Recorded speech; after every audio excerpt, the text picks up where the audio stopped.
Welcome in to Game Night Live Rewind's Game of the Week, presented by Heidemann Associates and brought to you by the Riley Jensen Mental Performance Group. We got a Region 4 Classic coming your way on Game Night Live Rewind as the Lone Peak Knights prepare to host the American Fork Cavemen. Thank you for joining us, everyone. My name is Dane Stewart. Please be joined by Moose Bingham. Moose, look, Region 4 kicked off last week. There are a pair of highlighted games this week. Corner Canyon Skyridge, Lone Peak, AF. We're going to learn a lot about these two teams here tonight. Oh, I'm freaking stoked. I feel like Moby Dick right now getting my whale because this is one heck of a game. You've got players with D1 offers scattered all over this field, on the sidelines, heck, probably in the stands as well. There can't be two more talented teams and more bitter rivals in the state than what's going on right here tonight. Well, you talk about high-profile athletes, and I mean, in my mind, it all starts with the quarterback for American Fork, Maddox Madsen, Mad Dog. What a year he's had. The future Boise State Bronco, completing, Moose, 69% of his passes this year, 1,500 yards, 21 touchdowns, 5 picks through 5 games. It's been a good year. Well, he can't do that with his amazing receiver core, Fisher, Ingersoll, Robertson. I mean, he's got tools around him to work with, and a heck of a tight end in Noah Moyaki. Lone Peak going to kick off, and Moose, the kickoff into the end zone for the touchback. You know what? The result was great. He might have wished he had that one back for technical purposes, but I love the hit. Hey, not a lot of trash on that, but that's okay. Hey, line drives work as well, right? Absolutely. And that's the thing you're going to see. Not only is the offense and defense great for both of these teams, but the special teams are phenomenal. Lone Peak, it's not a rarity to see a kick return, a punt return, and a safety or any other type of trick special teams thing going on with them. AF starting here on the road, wearing the white uniforms as Maddox rolling to his right, going to throw underneath, and that batted away. Stout defensive play early by Mason Patane. Scott, the thing with Lone Peak, they've got some length in the defensive backfield. They've got some good things. One of their corners is a little short, number 20, in Matthew Brown at 5'9", 170. But besides him, everyone else is big, and their assignments sound. That's what I love about this Lone Peak defense. This AF offense, Moose, has so many options. Ingersoll, Moyaki, Roberts. Remember, Carson Ryan hurt, so they were looking for Ingersoll there. He's had a great year this year.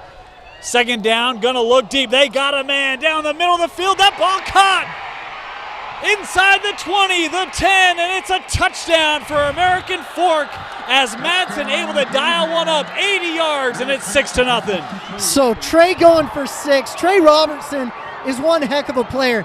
If you know the Robertson name, his brother Chase is a BYU commit, was a former All-American, and he's just a junior.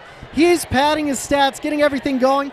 And the one thing Lone Peak has to be careful with is going man-to-man against this American Fork offense. American Fork will do a lot of things, but they rarely run the ball.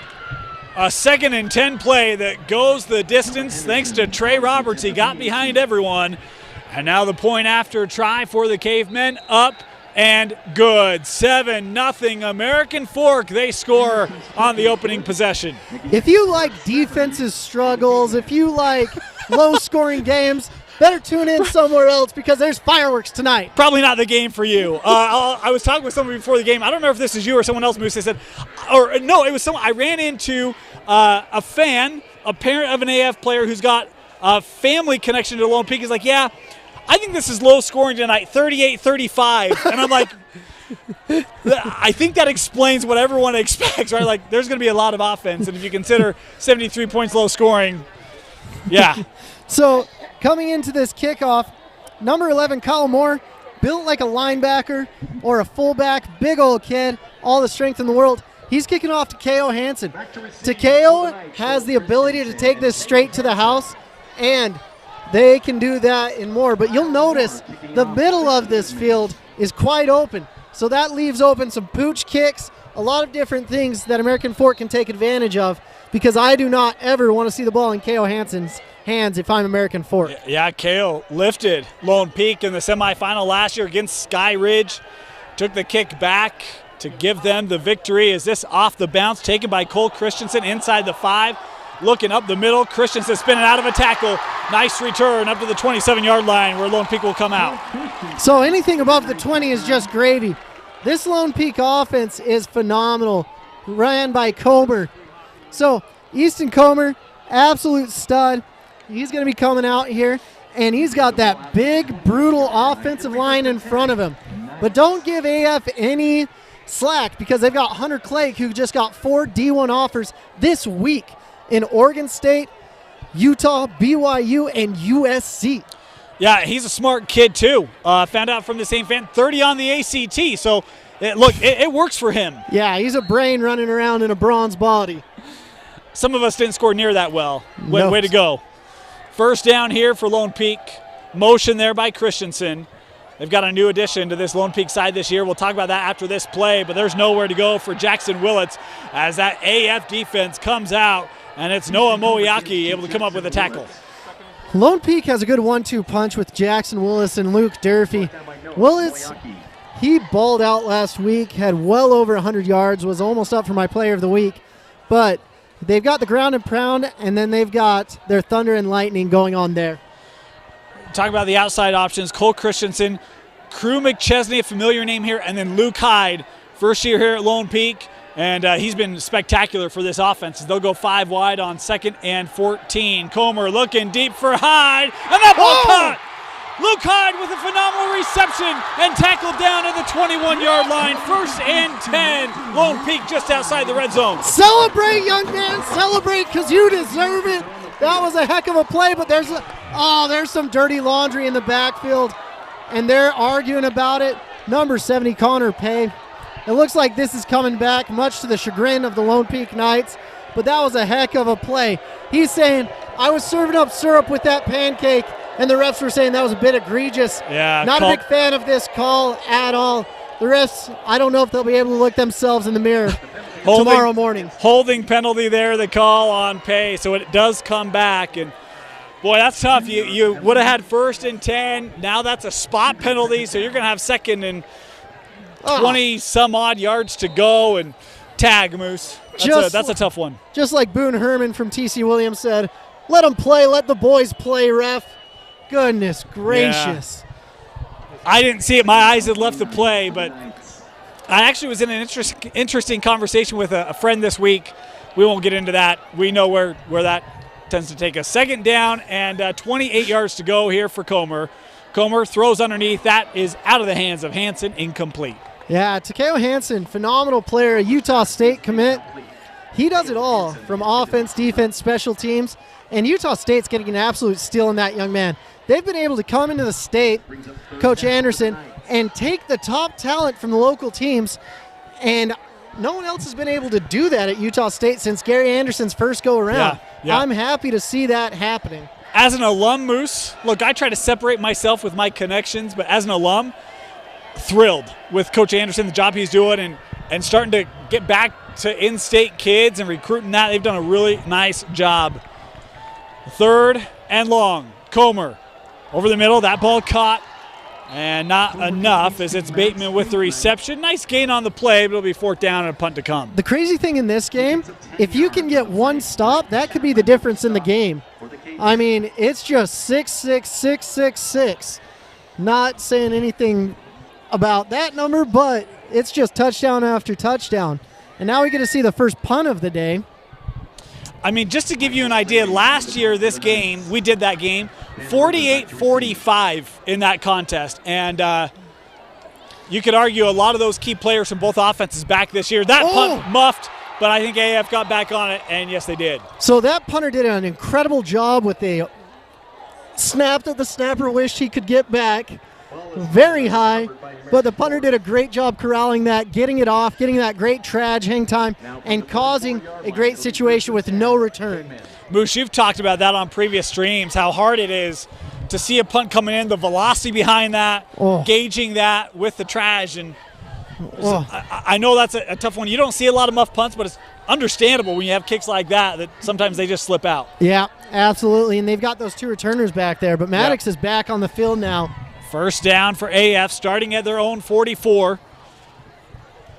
They'll go on the ground. This is a carry by Dax Watts. And look, this young man, Moose, a sophomore, but a lot of people have been really impressed with Dax and what he brings to this offense. Yeah, Dax does a lot, but I liked watching Nick Seary in there. Lone Peak has some massive defensive ends on both sides, 6'5" on each side, and they're almost like a cheat code, getting in the throwing lanes and collapsing the pocket most of the game. Yeah, you talk about the dailies going back years, Michael, then John Henry, and now you got Connor Kelly. I mean, it's become a DN factory here at Lone Peak High School, and a position that is going to try to cause some havoc here tonight. 2nd and 9, Madsen will hand off again. This is one of the things Coach Beam wanted to do, try to establish a ground game. This one goes nowhere.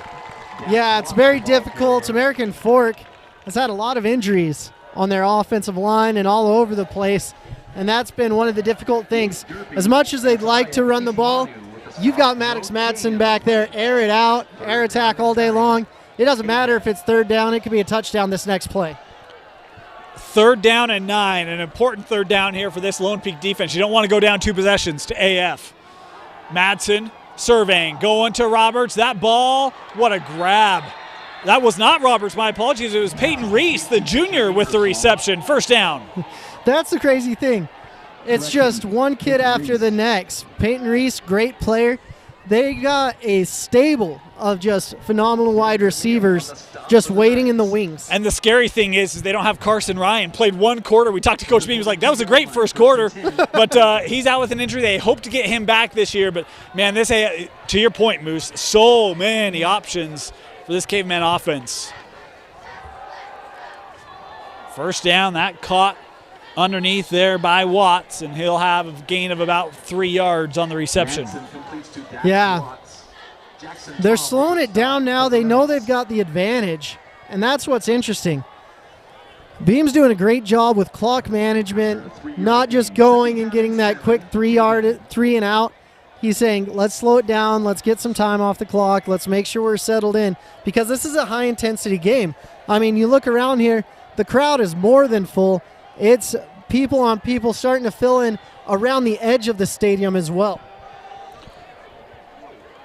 Empty backfield on 2nd down. Madsen throwing, that caught Ingersoll. Gain of about another 4 here. It'll be 3rd and short. Fisher's one of my favorite players in the state. He went on the 7-on-7 circuit with Team Paula, and he balled out. Everyone's like, who's this kid from Utah? They're like, he's one heck of a baseball player, but everyone's trying to convince him to play football for him, and they should, because he is good. He's been their best receiving target this year. 462 yards receiving, averaging almost 15 yards of reception. 3rd and short. Madsen going to throw the out. That just off the fingertips, incomplete. Madsen's pass is incomplete. Intended for Brower. Knowing American Fork, they went for it on 4th down almost every single time they could. They don't care about 4th down. They treat it as another 3rd. And so when you've got a kid like Maddox Madsen, who's the future of Boise State, they don't mind going for it on 4th, especially with this receiving core, as long as their line can give them time with Siri and Durfee coming after them. 4th down. And Kelly. 4th down, Maddox running. He's got the first. Maddox Madsen. Boy, love that. Let it develop. Open, or middle opens up. Take it for a first. Whistle's here. Do we have a flag? Maddox Madsen keeps the ball on the ground. He's hit by a crew. I don't see one. The whistle just made me wonder because. And Luke Durfee. Yeah, it looks like illegal. All right. So the penalty, instead of converting the 4th down, will back it up, and it'll be 4th down and about 8 instead. And probably too long for a field goal here. I think you go for it again, huh, Moose? Yeah, they'll go for it. That's what they do. They can trust their defense, but this Lone Peak offense, you saw with Luke Hyde, it's explosive. Yeah. Risky play call right here. Let's see if the roll of the dice comes up, severs or not. Bunch to the top of the screen here for AF. They've got to get to the 32 to convert here on 4th down. Madsen, again, going to step up in the pocket, evades the rush, keeping his eyes downfield, and that ball incomplete. And probably better he dropped that. You're going to have better field position. They turned over on downs. He's still looking at his hands that betrayed him on that one. It had to be the gloves, right? Yeah. Get the boy some new gloves. He'll be all right. But all in all, not a bad situation for Lone Peak to come in and go right back at him. They'll get the ball the second half. So it's just like a restart of series with those two defensive stands. Second chance for this Lone Peak offense to come out. The penalty stifled that first drive, and chance for Easton Comer and crew to get back on the right side of the chains here. They'll start at their own 40. You'll see a lot of these American Fork players are going both ways. Fisher Ingersoll's not just their best receiver, he's their shutdown corner as well. Comer underneath, caught, and that ball came loose, but after the play was made, Bateman able to pick up 10 yards and a first down. So Bateman's one of my favorite players in the whole state. Big tight end. Harris LaChance is his brother-in-law at BYU, and he's a fun player to watch. Just a goofball as well, but a good kid nonetheless. They want to incorporate the tight end more and more, unlike they have in years previous, and they can with Easton Comer slinging the rock around. First down at midfield, pistol formation. Willits in the backfield for the Knights. They go with Jackson. He's hit behind the line of scrimmage, and not much room to work as it was Samu Lavulavu able to get in there and break it up. I like the aggression. I like the play calling by American Fork, getting after the ball quickly in this early half. American Fork last week, they just got behind the 8-ball against Corner Canyon. I don't think they're a 21-point underdog to Corner Canyon. No. I think there were a couple plays that went Corner Canyon's way, and Lone Peak is starting to watch this and realize that. Well, and AF, the first three series defensively, shut down Corner Canyon's offense. And so we're seeing a similar start from this AF defense here tonight as Comer throws far side, caught, and a first down. McChesney, his first reception of the night. So ref's got to protect the gentleman out here. He got pulled down by his neck. So, goodness gracious. Can't believe that. Call holding, whatever, but don't call when a kid gets thrown down by his neck. All right. I'm going to be overly critical of the refs because... I was going to say, it's early, Moose. It's okay. Yeah. It's okay. Dusty said I had to pull my punches a little bit, but he said I can go after the refs as much as I want. That sounds like Dusty. 5:40 left in the first quarter. First down for Lone Peak. And Comer keeps this time on the read. And look, I like that. They've ran a couple times with Willits. This makes that defense play a little more true here, Moose. Yeah. Oh, what are we whistling now? Okay. The refs just got quick whistle. Sorry about that, ladies and gentlemen. Comer is sneakily athletic. He can do a lot of good things. And it's fun to watch that, and it keeps them questioning. This defensive line, they just pinned their ears back, and they got after the quarterback. But when he does stuff like that, you double-check what's going on very quickly. Be a second and short for Lone Peak. This drive been very methodical, Moose. Yeah. Nothing wrong with that. Comer, play action. That was initially covered, sticks with it, and it's McChesney. Gain of 9 yards and a first down. So when Crew McChesney was missing the first 2 games of this season, it was very difficult for him. Crew is a great baseball player. He's a great football player and has a phenomenal family lineage at BYU and other schools as well. But Crew, he's going to have his pick of schools. Stanford likes him a lot. There's a bunch of academic schools that are after Crew and looking to get his signature on their LOI. Tell you, I love the patience of Comer there. Initial read covered. Waits. McChesney breaks to the middle. First down. This Lone Peak offense feels like it's very mature. Willits on the carry. Gain here of 3. His first positive carry of the day. Good to see him find some positive yards here. With this offensive line, you can do that.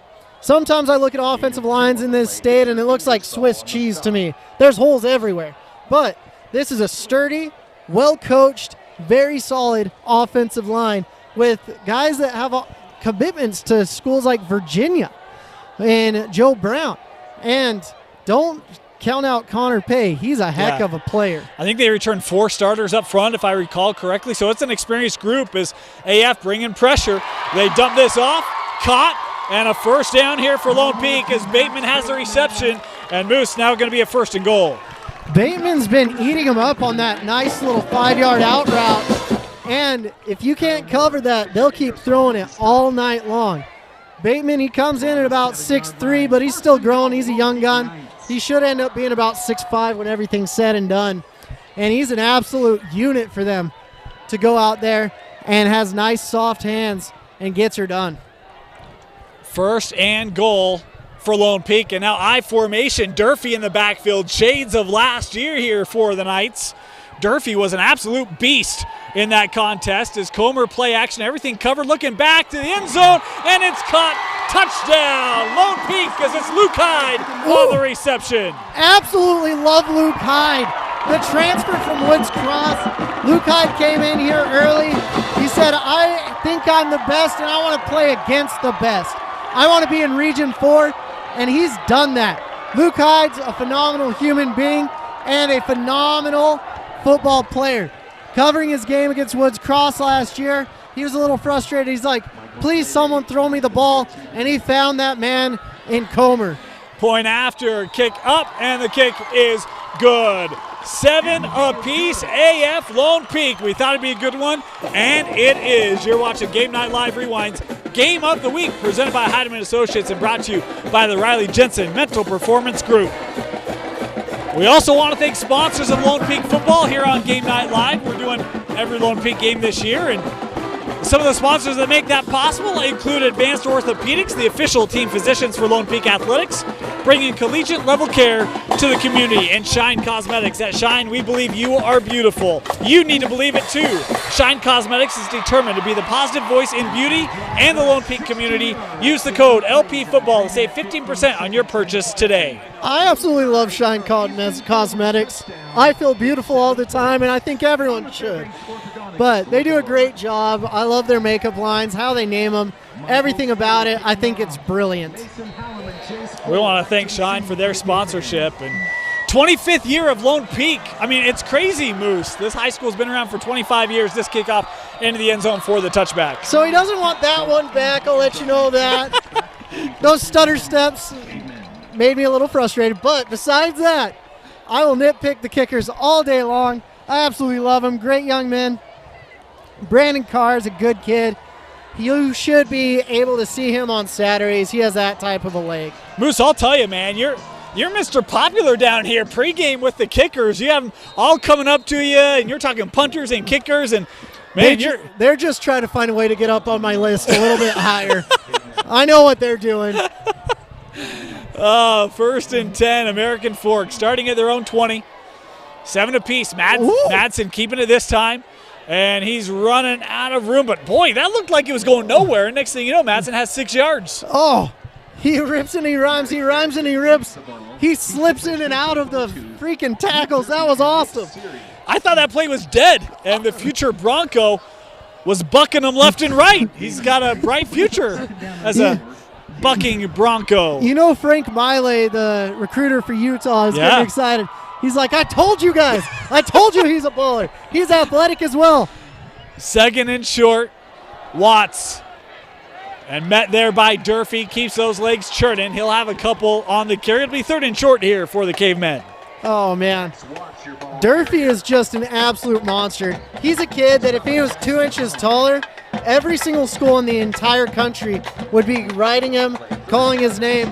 But he reminds me a lot of Scooby, coming out of Arizona, who won the Butt Kiss Award. Scooby was an absolute monster, and Durfee can do the same thing for any college. You'd be a fool not to get his signature on an LOI. The thing I love is how versatile he is. I mean, he became one of their prime running backs last year, end of the year, and he would lower his pads. He wasn't shying from contact, and then defensively he'll go and pop you. Well, last year they were trying to decide, the old adage was going on, if you have 2 quarterbacks, you really have none, and they had 2 quarterbacks last year. And they're like, you know what? Screw it. We'll just throw Durfee out there and run as fast as we can. Timeout. We'll step aside, be back with third down after this. At Skin Science Institute, we take pride in the fact that we have built a fun and exciting culture to give our students a positive learning environment, including the ability to work with local influencers as well as medical business professionals to assist in career planning. Come check out why Skin Science Institute was recently voted Best School. For information, visit our website at www.skinscienceinstitute.com or follow us on Instagram at Skin Science Institute.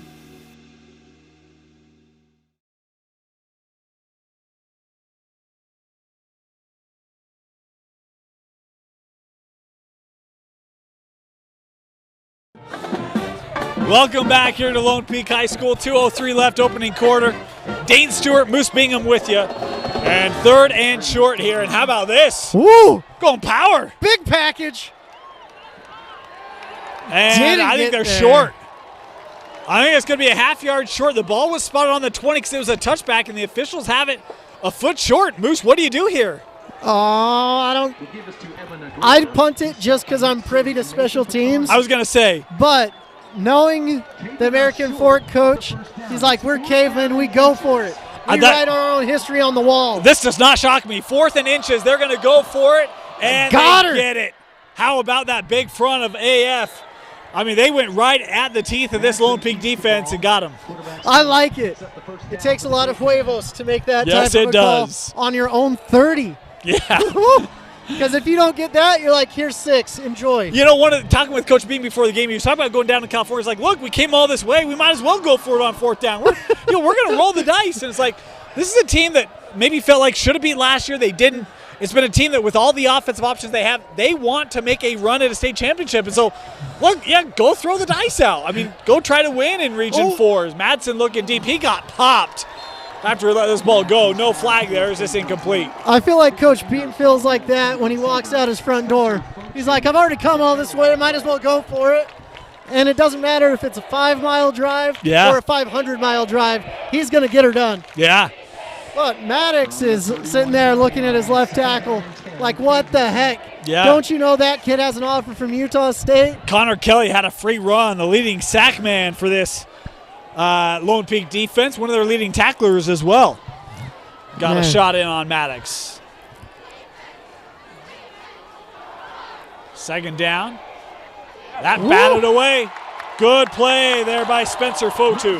Spencer Fotu, one of the captains of this team, absolute monster. There's a bunch of Fotus that have come in through here, and they are awesome players, awesome human beings as well. But Spencer is holding it down and doing a great job against Fisher. They switched him with the other cornerback because he doesn't have that height. Fisher doesn't have that height advantage anymore for those long shots down the field. I'm a little surprised we haven't seen Luke Hyde on defense yet for Lone Peak today. He played defense at Woods Cross. He's got that ability to do it, but we haven't seen that yet. Yeah, you want to keep Luke fresh for offense and just put him in on defense when it's absolutely necessary. I think Luke would be good to go both ways. He did it at Woods Cross. I mean, that's why you run, Moose. You already got the conditioning in place, man. Come on. Well, it's different playing like linebacker, safety going both ways. When you're playing wide receiver and corner, you're sprinting 40 yards every single down. And I just put a new kid out there to run 40 yards every single down, and that's what they did against Luke Hyde at Woods Cross. So it's fun to see people go both ways, but you don't want to do it all day long. You're probably right, Moose. This is why coaches like you better than me. This is why you're all tight with them, because you get it. You've been on the sidelines before. I'm just speaking like it's a video game out there. Hey, 4th and 17, why don't you just go for it? I mean, what's the big rush, No, when it comes to offense, defense, I'm like, well, I was playing Madden last night. That's totally me. Have you seen Blitz, NFL Blitz 94? Yeah. That's what I was all about. That's the old days, man. Oof. Great stuff. Play with the Cowboys. Tecmo Bowl. Oh, heck yeah. Bo Jackson and the Raiders. I know that'd make Dusty happy. Oh, you cheat code. Of course you say Bo Jackson. He was unstoppable on that game. He was a cheat code. Christian Okoye was really good on that game, too. Very much so. The Nigerian Nightmare. Yeah. Throwing out some 90s references for you, ladies and gentlemen. Yeah, go look it up, folks. It's well worth it. 3rd and 10 for AF. 57 seconds left. Moose, that was the second time out. Already burned 2 here in this first half. Yeah, they did. Yep. 3rd and 10. Again, no one in the backfield here for the Cavemen. Madsen stepping up. He's not going to. No, he does get out of that one. He's got his own lineman trying to bring him down. Trying to assist him, I should say. How about the athleticism of Madsen? It looked like that was dead to left. Man, he's running out of these arm tackles. You have to wrap up Madsen. Last year it wasn't that way. You'd be fine just hitting him and he'd go down. He's hit the weight room, he's hit the gym, and he's raring to go. He's got something special for Region 4 this year. I'll tell you what. You're exactly right. Last year it felt like, just contain him in the pocket and you were okay. But, I mean, here, He's bringing hit stick, man. He's spinning and juking and doing whatever. Look what's going on. It looks like Maddox is down there in the shield. Is that Maddox number 7 right there? No, he's number 4. Oh, okay. Sorry. I was looking for some trickery. This punt, taking an AF bounce inside the 30, will die around the 25-yard line. That's where we'll see Lone Peak come out. End of the first quarter, 7 apiece. AF, Lone Peak tied up. You're watching Game Night Live Rewind's Game of the Week, presented by Heidemann Associates and brought to you by the Riley Jensen Mental Performance Group. Ouch, gonna need some pills for that one. Hey, prescription pain pills can be dangerous. Whoa, whoa, whoa. Easy there. You're her parent, not a drill sergeant. More love, then they'll listen. Know your script. Talk to your kids about prescriptions the right way.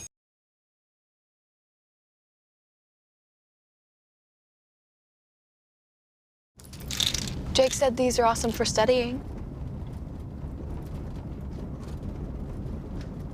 Line. You shouldn't ever take someone else's medication. Know your script. Talk to your kids about the dangers of sharing prescriptions. Beautiful night here in Alpine, Highland, whatever you want to call it, Utah County. Is a great shot there by Mike Christensen. Always brings his A game here, our cameraman here tonight. Dane Stewart, Moose Bingham. Moose first quarter in the books, and 7 apiece, man. Where's the offense? Well, the defense actually showed up today, which is impressive. And now Lone Peak's going to be going, but I expect probably 28 points this quarter. Everyone settled down a little bit, got the homecoming jitters out, and I expect 14 apiece by each of these offenses. Moose is not fooling around, man. We're going big here. I love it. First down, Lone Peak. Caught Christensen with a nice reception, gain of 13. Well, I've been talking to Vegas. The over-under was at 72. Hopefully they hit the over. I'm just kidding, ladies and gentlemen. No one's betting on these games. I was going to say, that was probably a couple of weeks ago when they played Gorman, right? Because there would actually be a Vegas tie there, but not that we condone such activity here on Game Night Live Rewind. Nope, we're in Utah. Yeah. We are a pure state. You want to gamble, go up to Idaho. Really? Well, scratch tickets. Oh, okay. 1st and 10. They'll stay on the ground. Oh, nice cut made there on the take by Tyler Bilbro, and he's been a nice change of back pace for this offense for Lone Peak this year. Yeah, they have enough weapons now that they don't need Luke Durfee on every single down, and that's what's nice to see. And it's interesting, this Lone Peak team, they've only played 3 or 4 games. Yeah. They've had just a rout of bad luck in scheduling where no one really wants to play them, but they want to play everyone. Yeah, they had a couple games scheduled and ended up getting canceled. They were looking for other teams to play, and they went 2 weeks, Moose, with no contest. That's 2 full Fridays. They went almost 3 full weeks between games. How about that job, batting that down? And that's a young man who, he gets all the girls, Moose. Oh, he does. He told us before the game. Big old Kyle Moore, the punter. We said, what do you want us to say? He's like, say I get all the girls. And he said it with a swagger and a confidence that I respected, and I said, I will say that on the live broadcast, especially if you're going to bat down balls like that. Look, I mean, Lone Peak, the last couple drives, they've been able to kind of carve it up, and you make a nice deflection there. Put them behind schedule here, 2nd and 10.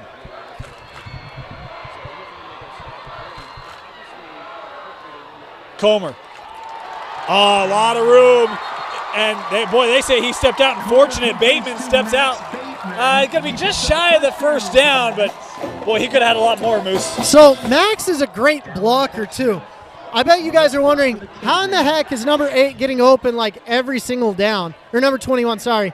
But he'll sit there, he'll block, and then he'll squeak out and get a 5-yard out and be that nice release valve for Comer. 3rd and 1, Comer going to keep it. Comer has the first. How about that push by that offensive line? That group doing its job for the Knights. They must have been watching a lot of 2005, 2006 USC film, Reggie Bush push, watching all of that, getting the first down all over the place. Hey, you can talk about the Bush push, but no one talks about Notre Dame growing out the grass. How come no one ever talks about that, Moose? Because Notre Dame sucks, and we don't like them. Notre Dame is literally the coldest place I've ever been. Really? Ever. I played in the coldest game in Notre Dame history when I was at BYU, and it was awful. I really do want to go to that stadium one of these days. One of these days, Moose. It's not even cool. First down. Stupid little leprechauns. Underneath, and Bateman has 5 yards. Man, I'm like shocked here. You're like ruining a dream, Moose. Sorry about that. I hate that place. It's not the Kibbe Dome. Few places are, but I mean, come on. Go to the Rose Bowl. There's so many other places you could go that are great. I'd love to go to the Swamp. I'd love to go to the Swamp. Yeah. All I care about is coming to Lone Peak versus AF. That's my jam. I'll tell you, this stadium is packed. We were talking before the game. We're like, they need more bleachers. Yeah. There's a good crowd here tonight. 2nd and 6. Hyde made a little bit of a double move. They're looking end zone, and Hyde, well, he called that off. Saw the coverage over the top. Didn't think it was going to be coming, and it'll be incomplete. Yeah. Luke, if he would have kept running, he would have had a shot at that. And that doesn't happen very often with Luke. But great young man, great family. I love the Heights. Just amazing people. It's great discipline on the outside because he tries to make that little stubber, and that outside corner's not falling for it. He stays back, doesn't bite up or anything. I can understand Luke being like, no, coverage there, not going to come my way. And the one thing I saw, there was a free release on the edge right there for American Fork. Max Bateman came across and made a ceiling block to make that play possible. 3rd and 6. Oh. You know what that means? We both give out the oh. The O Award, sponsored by Cheerios. One of our newest sponsors. Oh. Just kidding. We still got to make sponsorship calls, Moose. 3rd and 1 after the penalty. Does anyone here know the owner of Chip Cookies? We're going to petition on the air. So, anyone know the owner of Chip Cookies? We would love a sponsorship for when it gets too chippy down there. We got ideas, man. We got ideas. I will hand out Chip Cookies and eat them. 3rd and 1 here for Lone Peak. 5 receivers.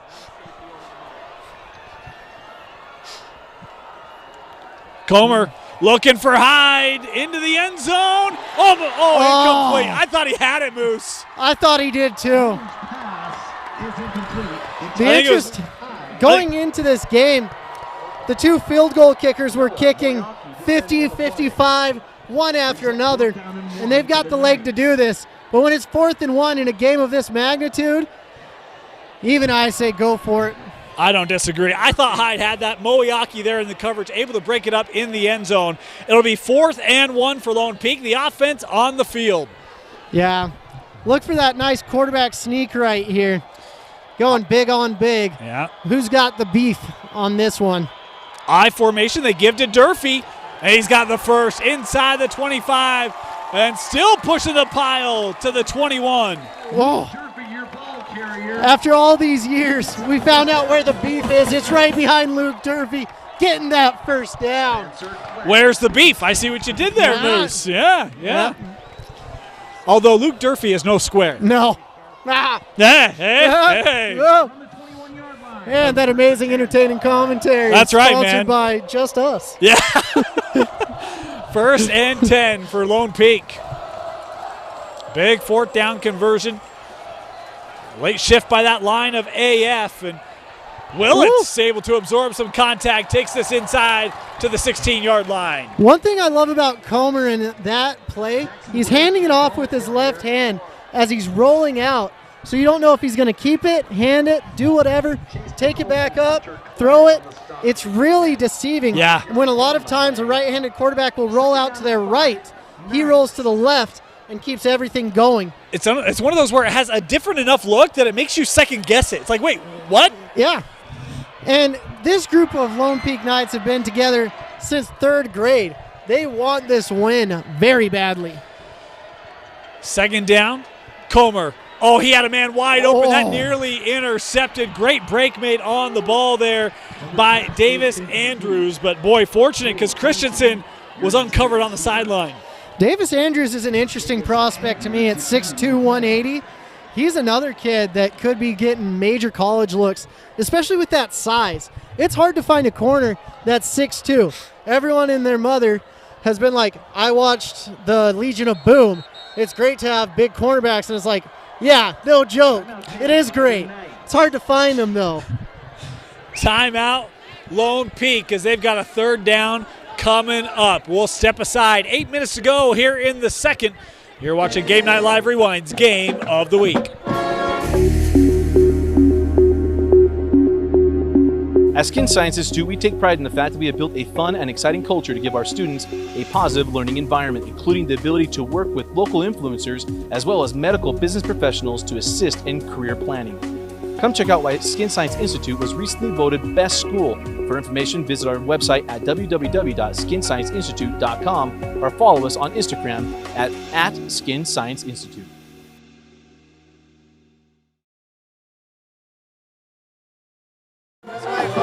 Game Night Live Rewind is presented by Heidemann Associates. If you have any legal needs, check out Heidemann and Associates, based out of Utah County, but with offices throughout the state. They'll take care of whatever legal needs you have, whether it's setting up a business, taking care of will and trust, or a legal dispute. No one will take care of you and have more personal touch than Heidemann Associates. Call 801-754-4240. Big third down. Lone Peak has been eating up the clock. Yeah.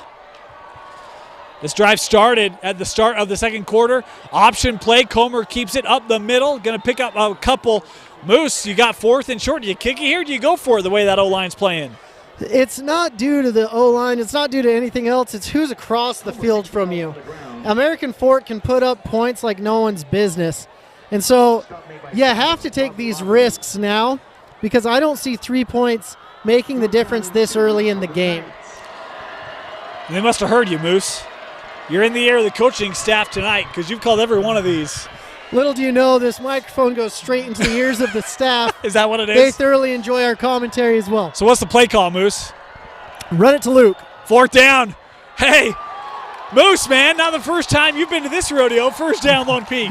If I had Luke Durfee in the backfield, that's what I'd do. I always think to myself, WWMD, what would Moose do? I'll tell you what, man. I mean, he has been an absolute beast when they have ran for number 5 tonight. And he's 2 for 2 on fourth downs, Luke Durfee is. Yeah, you only need him out there in the most critical situations when he's cold. Yeah. First and goal here for the Knights after they just converted a fourth and short. And it's going to be Comer in the shotgun here on first and goal. Play action. Not a lot of room, and that nearly entered. Did he come down with it? Yes, he did. Oh, that picked off in the back of the end zone by American Fork, and great coverage there by AF, and at least at the turnover. Woo! That ref must have had some view on that play. It was amazing to watch. Comer's just got to settle down, not force the ball, because he had a few more downs to get there. Yeah. But the other interesting thing is, the American Fork player rolled out of the back of the end zone, so they get it at the 20. Yeah. You know, it's one of those where it's first down, throw it away, live to play another down, and instead you try to force it in. And look, tip the cap to AF. I mean, that was well defended. They did a great job. It's interesting to watch, though, for sure. But this Lone Peak defense has gotten after Maddox Madsen as well. Both defenses came in with a game plan. They're like, we don't want this to be a high-scoring game. Ooh. This thrown out. Caught by Roberts. He's got the lone AF touchdown met and driven back, but they'll give him 4 yards on progress, maybe 5 or 6, actually. Roberts had an inside look. If he ran, or an outside look, by running inside, he allowed Lone Peak to come in. He had to come out. Explain that. Outside look. What does that mean, Moose? So an outside look means the receiver, they had a 2-on-1 on the cornerback, and his receiver needed to block that wide receiver in, and Roberts needed to go off his rear end up the sideline to get a massive gain because there was no safety help over the top. Well drawn out play by American Fork. 2nd and 6. Madsen looking deep, has a man, and that caught. Oh, how about bringing that in despite the contact? Maddox Ray and a penalty flag on the hit.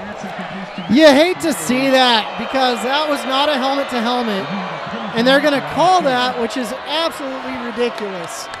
I can't believe that. And if K.O. Hansen gets kicked out for targeting, oh, that's going to be rough. How about the touch by Maddox Madsen on that? He's got to drop it over the corner and beat the safety. That's a beautiful ball from Madsen, and the call there. Foul against Lone Peak. Here's the call. Also had a sideline warning here on AF. No targeting there, though. Okay, that's so good. At he's least still it's in. no targeting. Still in. And the crazy thing is 5 minutes left in this game. Lone Peak gets the ball back. Did they call targeting on him? He didn't get kicked out, though, because this isn't college. Yeah. I'm smart. Oh, okay. Well, I just saw. I didn't see the. So I must have just missed it. I didn't see and a they helmet called to unsportsmanship at the press box, so that's what I rolled with. Anywho, we've got a issue here, formation issue, procedure issue on the offense. We'll back him up 5 yards. So is it that you don't get kicked out of the game for a helmet-to-helmet personal foul in high school then? I'm going to have to go talk with my officiating friends. Okay. Well, that makes me happy. Next year, KO, when you're playing for Utah State, You won't get away with that. you won't get away with it, but they need him in this game. He helps on every facet and every level. If you lose KO Hansen, that's a big blow. They're looking end zone. Roberts, nearly made a heck of a grab, but it does fall incomplete. Trey gets those catches more often than not, and you see the velocity of the ball out of Maddox Madsen's hand. It's just a beautiful thing to watch. That throw is very difficult, coming from the far hash to the far outside numbers, and he's hitting them right on target. Second down. Lone Peak, this time guilty of crossing the line of scrimmage, so it'll be a free 5 yards here for the Cavemen. Man. You know what? I'd even take a crumble at this point. Just people crumbling left and right. That's why all the flags are out there. Oh. That jumping off sides was sponsored by Crumble. By Crumble. 2nd and 10. Madsen gonna keep it. Kelly with the tackle. Another But flag. we're gonna have, I think this is gonna be on the outside as boy, Madsen here is that Maddox that's on the ground? That's not good if it is. No, it's not. I just found Maddox, so that's a lineman. Even if it's a lineman, It's that's not good. awful. No. We've got an injury timeout here. Can we there see will what be a number penalty. that is? 56. Yeah, it's Jake Greenwood, the 6'5 junior, down. So they'll take a look at Greenwood. We'll be back after this. You're watching Game Night Live Rewind's Game of the Week.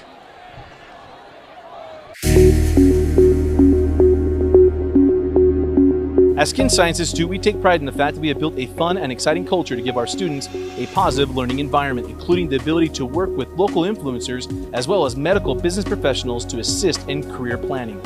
Come check out why Skin Science Institute was recently voted Best School. For information, visit our website at www.skinscienceinstitute.com or follow us on Instagram at Skin Science Institute.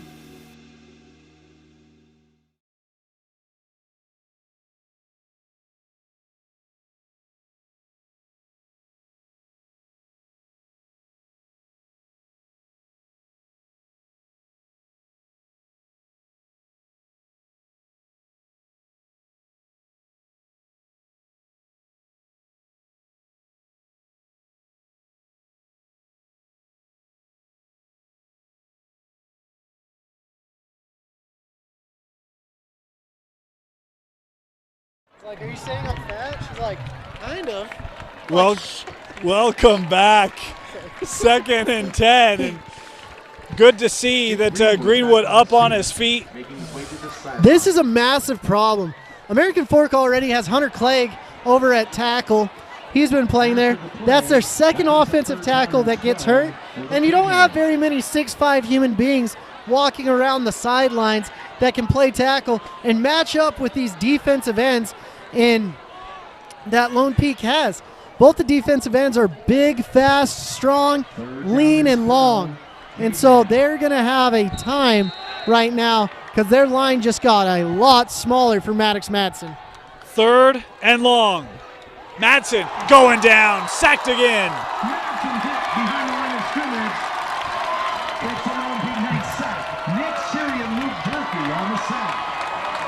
Nick Seary's been getting after it this whole year. And Luke Durfee. It doesn't matter if it's offense, defense, or special teams. He's a special player that someone needs to get after. I'm really surprised he doesn't have any offers yet. Moose, when are we going to see a field goal, man? It's 4th and 17, and offense staying on the field here. Just to let you know, if I was on that team, I'd be running out if the coach called it or not. 4th down and 17 yards to go, and the offense still on the field. They got to get down to the 10-yard line here for this to continue. Maddox stepping up, keeping the eyes downfield, and that ball deflected, incomplete, and AF will turn it over on downs. Oh, a late flag coming in. Boy, a late flag. This is incredibly late, and we'll have to see how this shakes out for each respective side. The offense was halfway onto the field. Illegal man downfield, so it won't matter. Okay.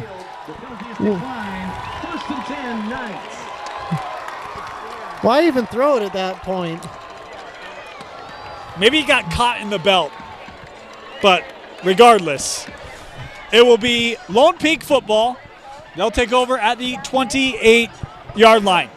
7-7, Moose. This is it's not what I expected for sure. Look, the parent that I talked to before the game, he was right. Not as high scoring as people thought it'd be. I'm shocked. Well, Coach Denny, the defensive coordinator for Lone Peak, is absolutely He does a great brilliant. job. And little do you know, he's a heck of a long snapper as well. He's like, you think John does it all? I do it all. Oh. That snap mishandled. Comer able to get it back and get the throw away, and it's positive yardage. That's one way to throw for a first down. Yeah. Coach, just like they drew it up, Moose. Yeah. Coach Denny, a second-round draft pick by the Buffalo Bills, would come, and he'd actually long snap for me when I was at BYU just to show how it's done. I don't know how he had the time to do it, but it was really fun to watch. If you got the last name Denny, you were automatically a great long snapper. One of the ironic things talking to him was his involvement in special teams for this Lone Peak squad. We'll talk about that as the game continues. Pressure coming from AF, and they get this out. Guess who? It's your favorite tight end, Moose, making another big play for the Knights. Yeah, like I said, Max Bateman's one to watch. Going into the season, I had him as one of my top 5 tight ends, and everyone's like, how can you do that? What are you going off of? I'm like, I use my eyeballs, I watch what's good, and Max Bateman's an absolute stud. Just hanging out on the sidelines, and he gets a nice run after the grab. I don't know how a 6'3", 6'4" human being gets lost so many times. Yeah. First down for Comer. Looking boundary again. That out of the hands of Hyde. No, that was again intended for the tight end, Bateman. Incomplete. Yep. And he had Kyle Moore on him, the man who gets all the ladies and punts the ball and bats it down all over the thing. I mean, we need to just call him Slash from now on because he does everything. You know, you're taking me back, Moose. Cordell Stewart. Yep. That was one of my favorite guys growing up. Part of because he had the right last name. Let's be honest. You know, I got a Cordell jersey. It looked like I played in the NFL, so it worked out. But yeah, I got a Bingham jersey once. It was 97. Ryan Bingham for the Chargers. 2nd and 10. This caught over the middle. Gain of 7. It doesn't look as cool, 97 repping that number, but Ryan Bingham's a really cool human being. Played at Alta, played at Nebraska on the black shirt defense, and then played for the Chargers for about 7 years. Wow. Bring up a 3rd and short here for Lone Peak. 3:10 left here in the first half. Lone Peak still with 2 timeouts, AF with just the 1. Lone Peak's trying to control the clock. They know if they get up there quick and give this ball back quick, American Fork can get after it quickly like we saw. And AF jumping here. And so it will be a first down via penalty. Man, they got to stop playing House of Pain at American Fork practices. No more jumping around.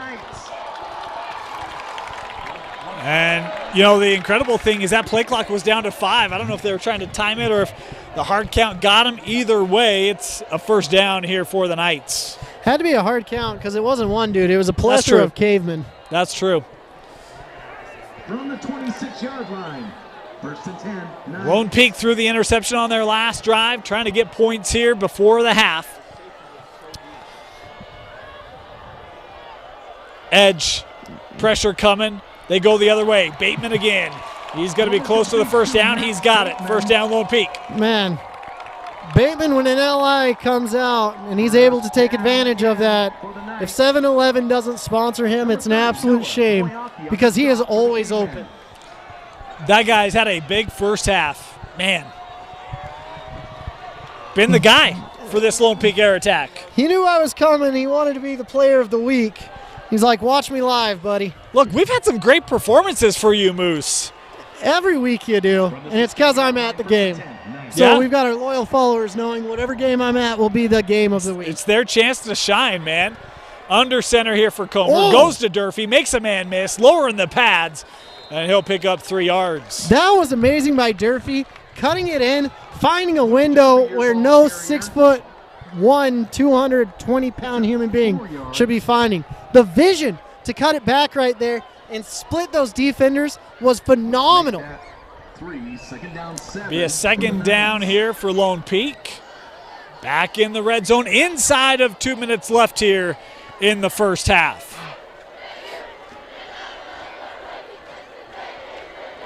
Again, Comer under center. Play action. He's got a man open. That caught and cut down immediately, but able to connect with Fatisi Manu. Be a gain of about 5. Big tackle there. Fatisi Manu is a heck of a player, and that Fatisi Manu name rings loud and true all throughout the state. Lema Fatisi Manu, the former player at BYU, won an Natty, and it's just great to see all of these great human beings scattered throughout the valley, especially here at Lone Peak and American Fork. That clock still ticking here for Lone Peak. 10 seconds on the play clock, 1:05 in the quarter. On the ground, Durfee trying left side, first down and more as he's pushed out of bounds, but it will be first and goal for the Knights. So at this point, Lone Peak has them under a minute, and that's what we've been looking for, just making sure that we have a minute or less to get the touchdown. That's what everyone wants, and that's big for Lone Peak. American Fork is frustrated because they don't have the ball in their hands, and they could go down 2 scores within the blink of an eye. Never mind. I lost my train of thought. Well, it is first and goal. Good job. Thanks, Moose. I got you. Don't worry. Under center again. Back to 5 seconds on the play clock. Durfee lowering the pads in the end zone. Touchdown, Lone Peak. Another caveman's on the ground, reeling in pain. Luke Durfee did an amazing job right there, though. He's quick, and he just gets in there. He's got the size of an elephant, the strength of a mongoose, and can slither in there like a snake as well. It's just amazing to watch that man play football.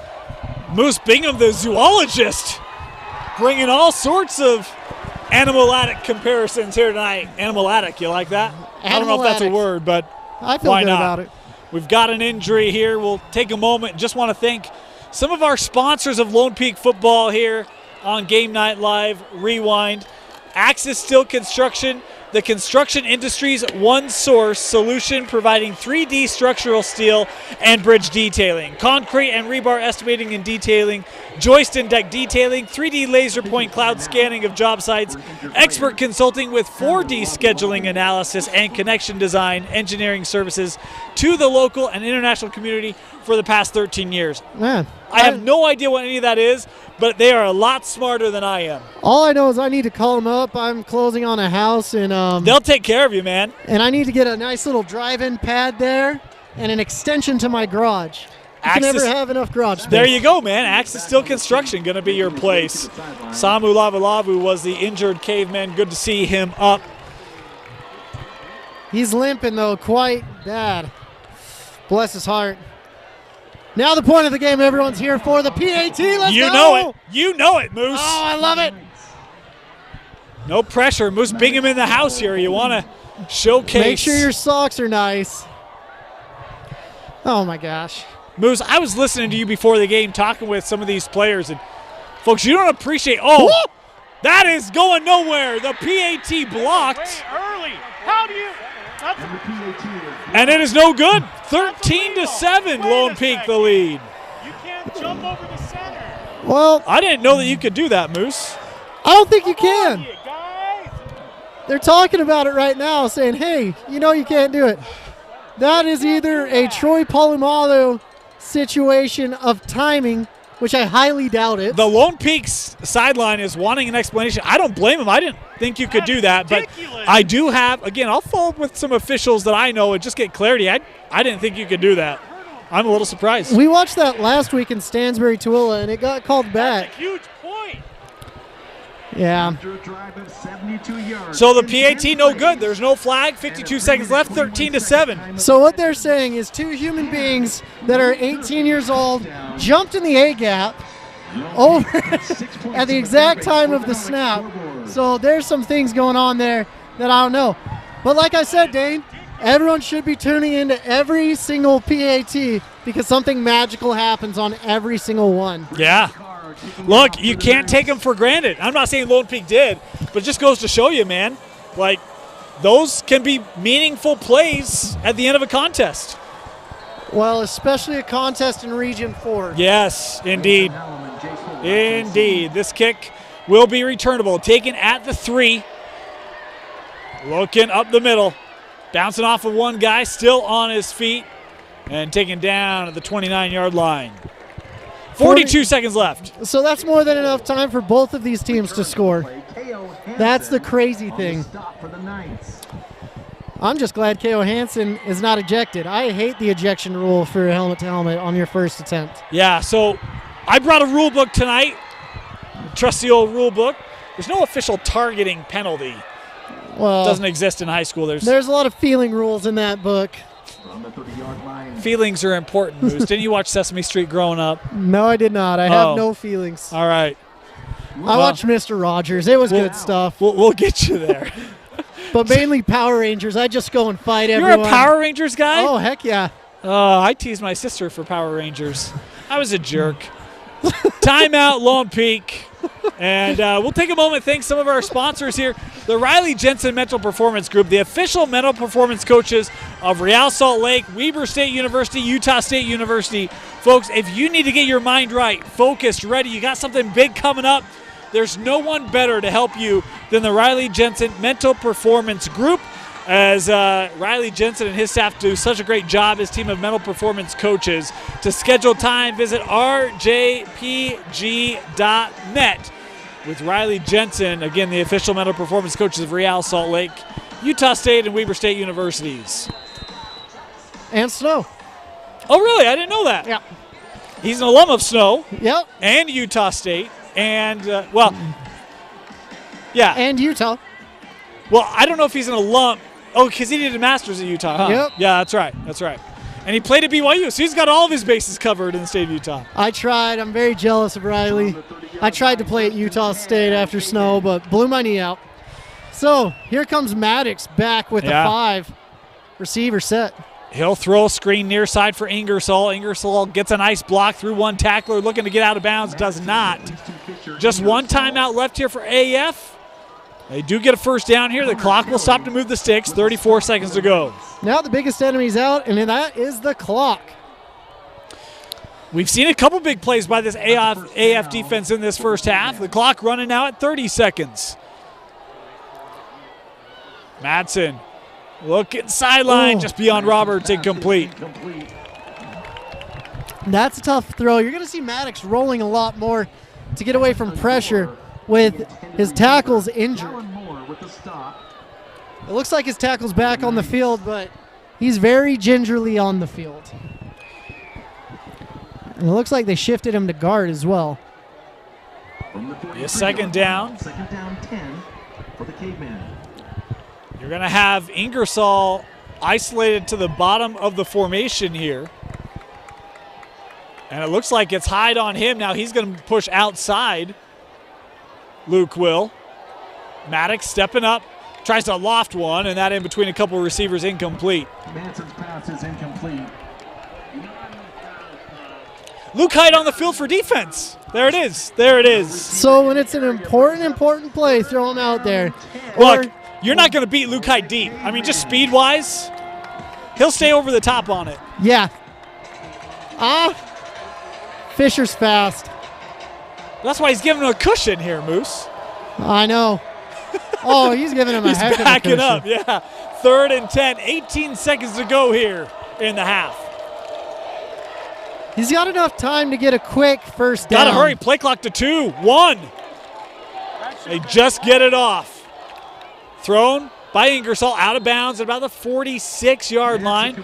We'll give it the 45 with 13 seconds to go. Yeah, that was a great play, great design, getting the 10 yards you needed to make it so it's not a bomb from the 30 to get it into the end zone. Here's the thing. You do that again, you're in field goal range. Yep. Should you elect to kick in a scenario like this? Well, the nice thing is, you know they're not going to rush, so you just have to watch the flats. Yeah. And you have to watch the flats and the deep end zone, and that's it. Again, you have Ingersoll to the bottom now. He's in motion. Pressure on Madsen. Stepping up, and he's going to get to the line of scrimmage, maybe a yard, and AF calling a timeout here with 6 seconds to go. Good timeout call. Yeah, 5.9 seconds left. Timeout, American Fork. We'll have one final play here in the half. Connor Kelly and Nathan Darrington on the stop for the Knights. And American Fork takes their 3rd. Moose, we're over halfway through the year. Region play tonight. Region standings come in. Corner Canyon, Skyridge, and Lone Peak all 1-0. Corner Canyon and Skyridge playing tonight in Region 4. PG Westlake playing tonight. How critical is this game for these two sides? I mean, this established dominance. It does a lot of different things. For Lone Peak, if they can win this game, they get the confidence they need to go in against Corner Canyon and beat them and end the streak. For American Fork, they can go in, and if they beat them, Lone Peak, and Lone Peak beats Corner Canyon, they can get a share of the region title. They just shared the update here in the stadium. Corner Canyon Skyridge, the Chargers leading 14-10. Skyridge putting up a fight against the Chargers. Skyridge has a heck of a defense. They've got a great quarterback as well. Yeah. They need a little help at receiver, but they've got a great H-back that they can throw to. Yeah. And when you've got Tausilia Kana, it makes your team a lot better. 5.9 seconds to go. No more timeouts for AF. Madsen.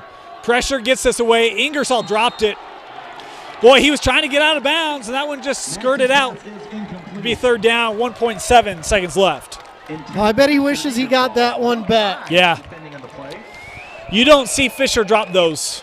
No. And he's trying to get his feet in. He's trying to get out of bounds. There's a lot processing right there, but that's a play Fisher usually makes. Now they're saying, hey, we're going deep, and you're going to see some crossing patterns coming in the end zone, but I don't know if they can hold him as long with this 4-man rush. Yeah, pressure was coming on Madsen. He gets it away, looking deep, and that's going to be out of bounds, and the half will come to a close. 13-7, Lone Peak leading American Fork at the break. You're watching Game Night Live Rewind's Game of the Week. Ouch, gonna need some pills for that one. Hey, prescription pain pills can be dangerous. Whoa, whoa, whoa. Easy there. You're her parent, not a drill sergeant. More love, then they'll listen. Know your script. Talk to your kids about prescriptions the right way. Jake said these are awesome for studying. Line. You shouldn't ever take someone else's medication. Know your script. Talk to your kids about the dangers of sharing prescriptions.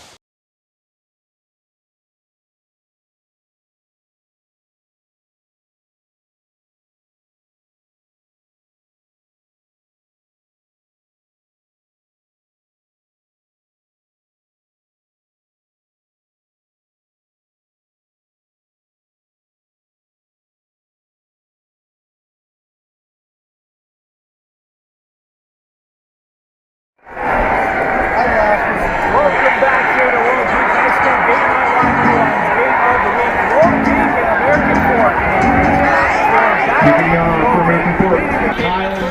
20-7. Dane Stewart, Moose Bingham with you here tonight.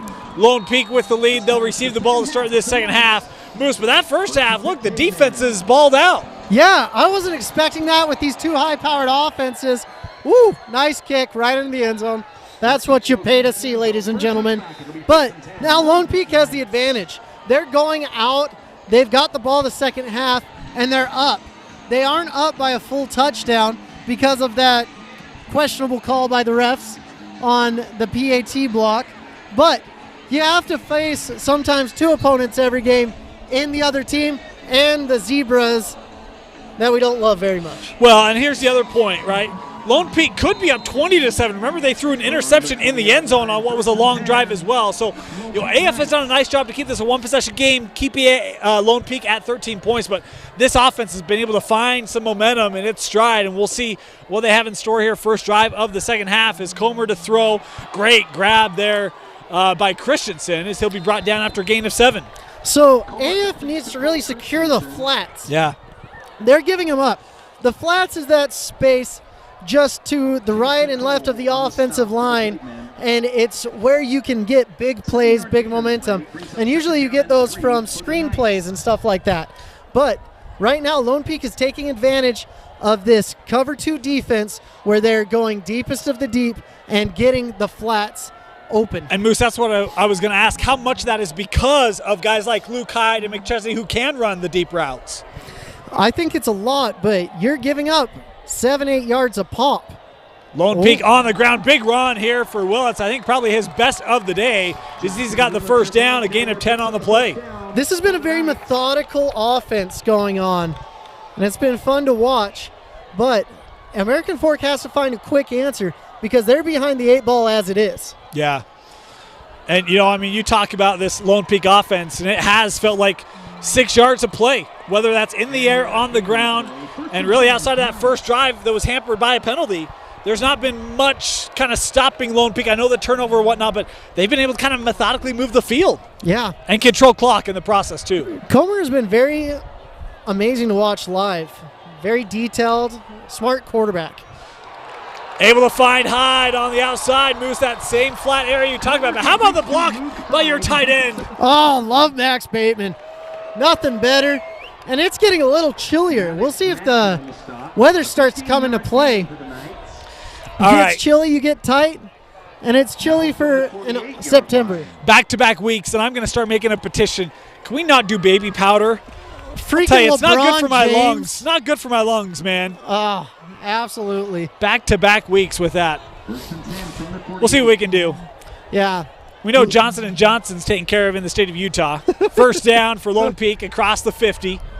High snap, Comer reels it in. Willits going to be just shy of that line of scrimmage. Good job by the AF defense there. Moiaki in on the tackle. Noah Moiaki is a very underrated prospect. He's been committed to BYU since birth, it seems, and he's been absolutely balling out.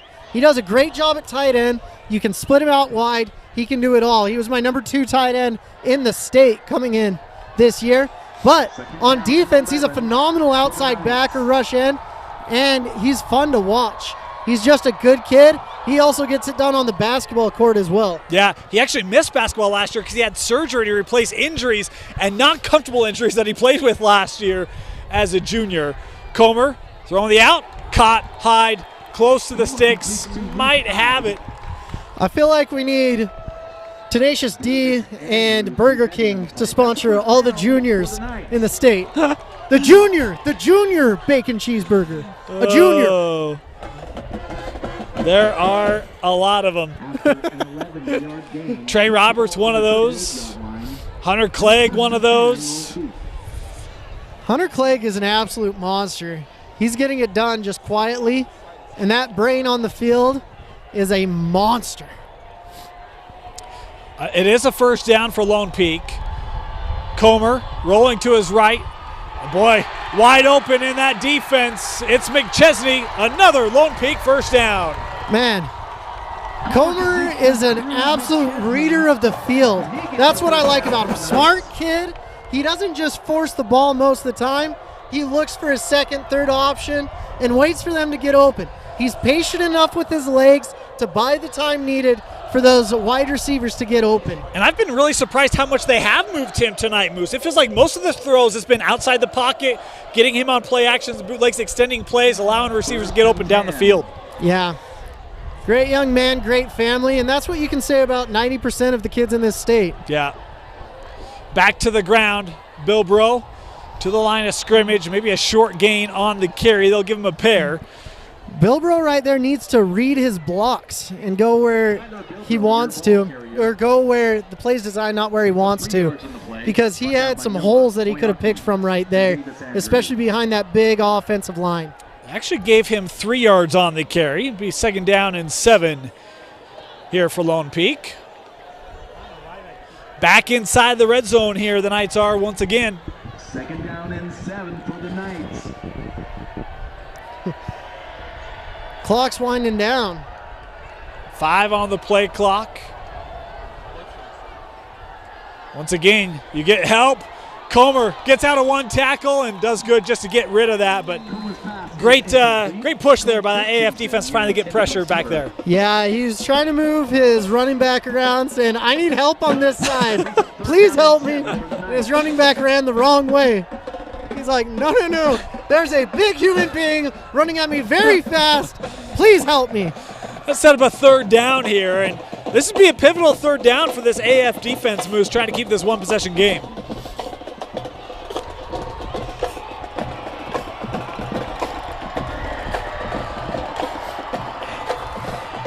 Well, we know they don't like kicking field goals, either one of these teams, right. So it could be a 2-down situation. We'll get a timeout. Timeout taken by the Knights. Timeout here for Lone Peak. 9:05 left in the 3rd. And we'll take a moment, thank some of our sponsors of Lone Peak football here on Game Night Live. Rewind, Utah Facial and Oral Surgery. Christopher Price is the place for wisdom, teeth, and dental implant surgery in Salt Lake and Utah counties. If you have any facial and oral surgery needs, check out Utah Facial and Oral. Also want to thank Berkshire Hathaway. They're celebrating their 35th year in business. Thank you for always thinking of Berkshire Hathaway for all your real estate needs. For you, for life, your forever realtors, Berkshire Hathaway. 3rd and 7 here, Moose. If you're Lone Peak, what are you looking to do? It depends on if they've decided to make this 2-down territory. I'd still attack the flats with Bateman if it were me, because you've got a nice 3-on-3 right here. Bateman should be open. High to the top of the formation. They come back near side, and that is to the boundary, tackled by Moiaki. A gain there of just a couple yards, be 4th down and about 5 here for Lone Peak. Bateman's got to get some more depth on that route. So looks like they're going to go field goal. So our field goal kicker is number 45, Braden Carr. He's going into the wind. It's a little chilly, but he's been a very reliable kicker. Him and Ian Sanchez have been great kickers all year long. It'll be a 34-yard field goal here for Lone Peak, trying to make this a 2-possession game. No pressure up the middle. This time the kick is up, and that is pushed to the left. No good. Rough situation right there. He didn't quite get his follow-through in, but he'll get that one back. Mentally tough kid that does so many things right. Get his head up. Keep going. You're all good. So the AF defense, once again, Moose, able to come up with a stop after Lone Peak puts together a nice drive, and now the Cavemen will come out.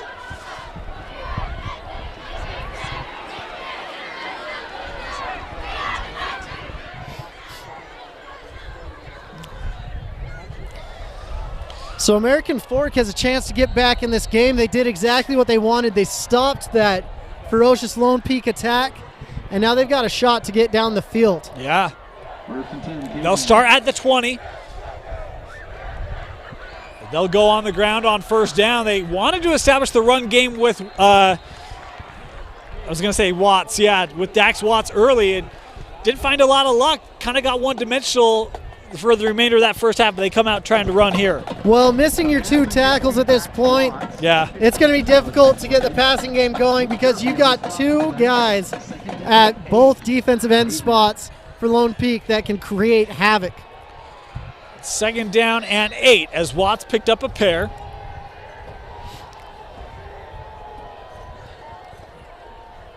He'll motion to the top of the formation here for the Cavemen. Again, pocket collapsing. Madsen looking downfield, has a man wide open, and that is dropped.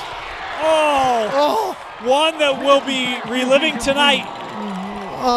In and out of the hands. Bless his heart. Someone's got to be looking at his hands, checking if the stickums on there or not. Man, that's one where you know how open you are, you know you have a chance at a big play, and it just leaps out.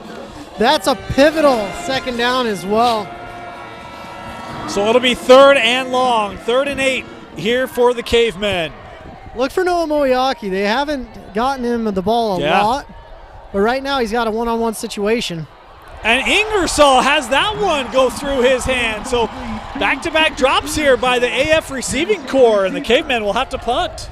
It must have been that long walk from the locker room. Something. But they'll get back in this offense. I'll tell you, take note of that. That does not happen very often. Man, I'd say lightning strikes a person twice more than American Fork dropping 2 passes in a row. Yeah. So AF to punt, and here is Kyle Moore standing inside his own 10 to kick this away. Luke Hyde back at his own 40. He is electric. He should in scoot special back teams. a little bit more. Good kick. He's drifting far side, and this will take a bounce out of bounds. Good punt by Moore. You kick away from Hyde in that. You don't allow a return. You get good distance on it. And there's a little extracurricular activity brought to you by Chip. They were just getting to know each other a little bit, Rock, paper, scissors. How you doing? How's your family? Tell your mother I say hi. You wrestling this year? Wrestling? You're wrestling this year? I was about to say, no, I'm not. That's not my game plan this year. Take it to the mat, They're doing a lot of 90s music, reflecting back the 25 years back to when this school started. We'll be singing some tub thumping by Chubbawamba.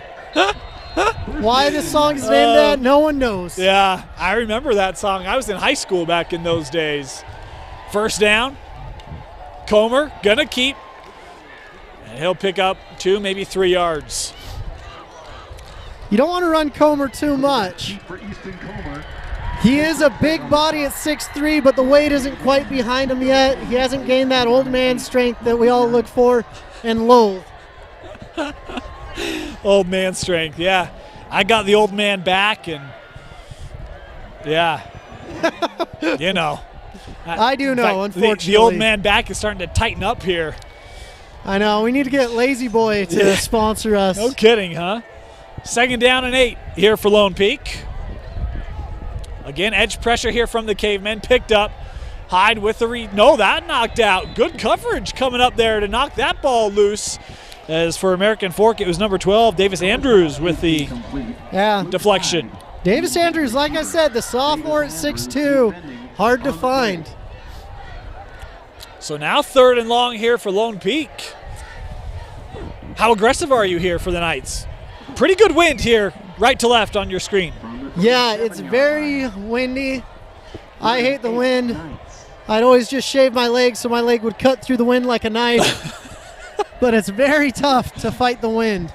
Comer's got a good, lively arm, though, to get this ball out. He's going to look. That ball caught. First down and more as McChesney takes it to the 49 and able to find little hole in that zone defense, Moose.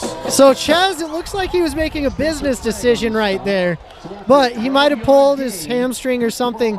He's going off to the sideline. But I always, whenever I had a route like that and a big human being was coming my way, I'd make a lot of business decisions. Yeah, I would too. I did it one time and I thoroughly regretted it. Young man has a future to think about, right? Yep. 1st and 10. They'll give it to Willits. Willits threw a tackle, still on his feet, a gain of 4.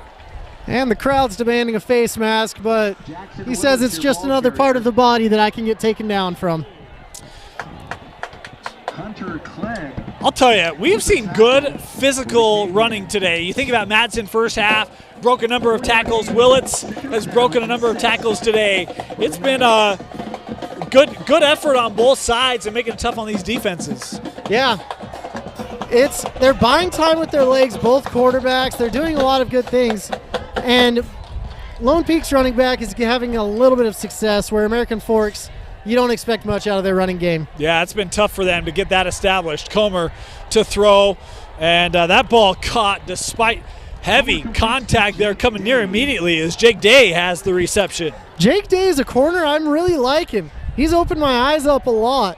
I'm seeing him. I'm saying, you know what?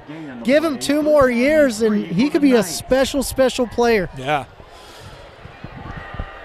It's one of the things that this AF secondary, you talk about Ingersoll being a safety, and they've got good guys covering the depth of the field, the outside, and this is a unit that can make some noise here in Region 4 and 6A this year.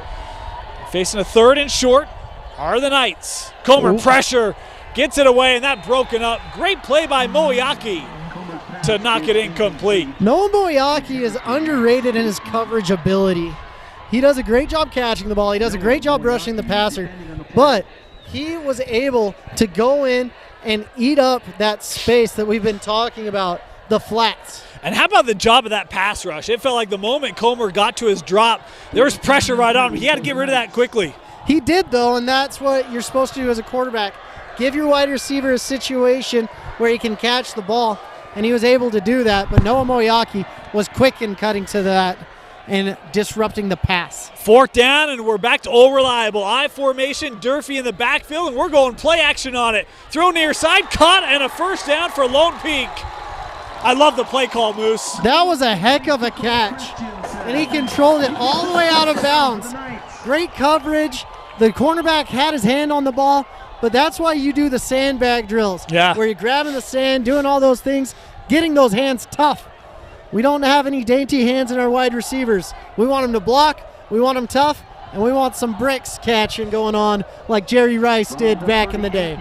1st down, Lone Peak after the 4th down conversion, and we're back to the pistol formation.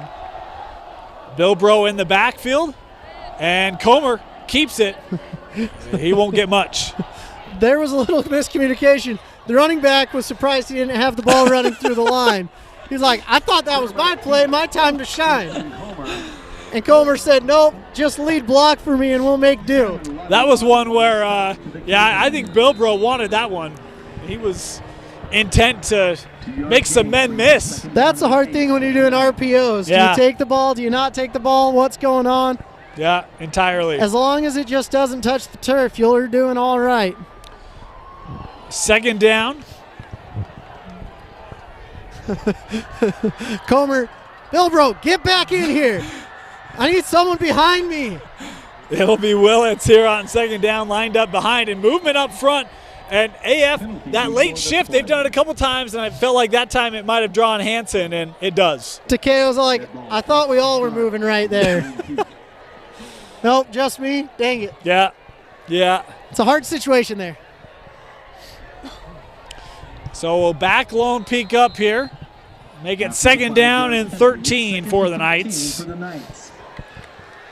3:35 left here in the 3rd. Again, a fast-moving quarter here, Moose. I have no problem with that, with how warm it is. You look like you're about to go running in the streets of Philly. 2nd down. Comer looking deep for Christensen, coming back to it. The catch is made. He's in the end zone. Touchdown, Lone Peak.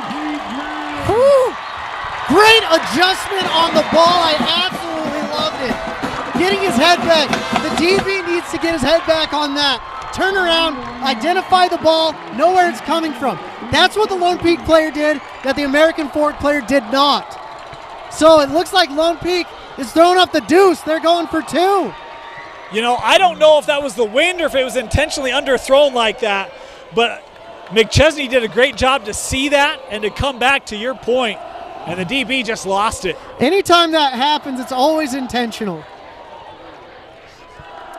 So 19-7, and this is a big play here, Moose, to try to get back to a 14-point lead. Yeah. They're chasing points like you say. Do you think it's too soon? I'm okay with it. Oh, now you're okay. Yeah. The philosophy has been changed, It's a ladies and week-to-week gentlemen. thing, Moose. It's a week-to-week thing. Gosh. Looks like the clock didn't quite get reset. The coaches are out there livid, saying we don't like wasting a timeout.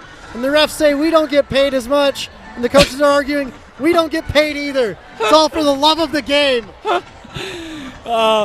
Here's my thing. I wasn't out there with a clock. There's other things that I'm trying to take care of. It felt like there was a pretty long amount of time between the touchdown and when they were lined up. I have no idea when the play clock started, what it was set to. I wasn't watching any of that. But that's the conversation right now is. No, I'm with Brockbank. What are you doing? Gosh dang it, reset the clock. Moose, they're trying to get you home. They know you're cold. They're trying to get you home earlier, man. I know. Even when the officials try to help you out, man, they just can't catch a break from Moose. Absolutely not. Love to hate them. Oh. Dusty the Man Lister said I can make fun of officials. I can do whatever I want as long as it's not a kid. How about hate's a little strong? How about you maybe disdain? Tend to disagree with the officials. Sorry. 2-point conversion here for Lone Peak. Comer. Middle, and boy, Tipped. couldn't tell if that was for Hyder McChesney, but it's incomplete. It No looks good. like it was tipped. So, 19-7, unusual score. 19-7, Lone Peak with the lead after the touchdown. We'll step aside and be back after this. Ouch. Gonna need some pills for that one. Hey, prescription pain pills can be dangerous. Whoa, whoa, whoa. Easy there. You're her parent, not a drill sergeant. More love, then they'll listen. Know your script. Talk to your kids about prescriptions the right way.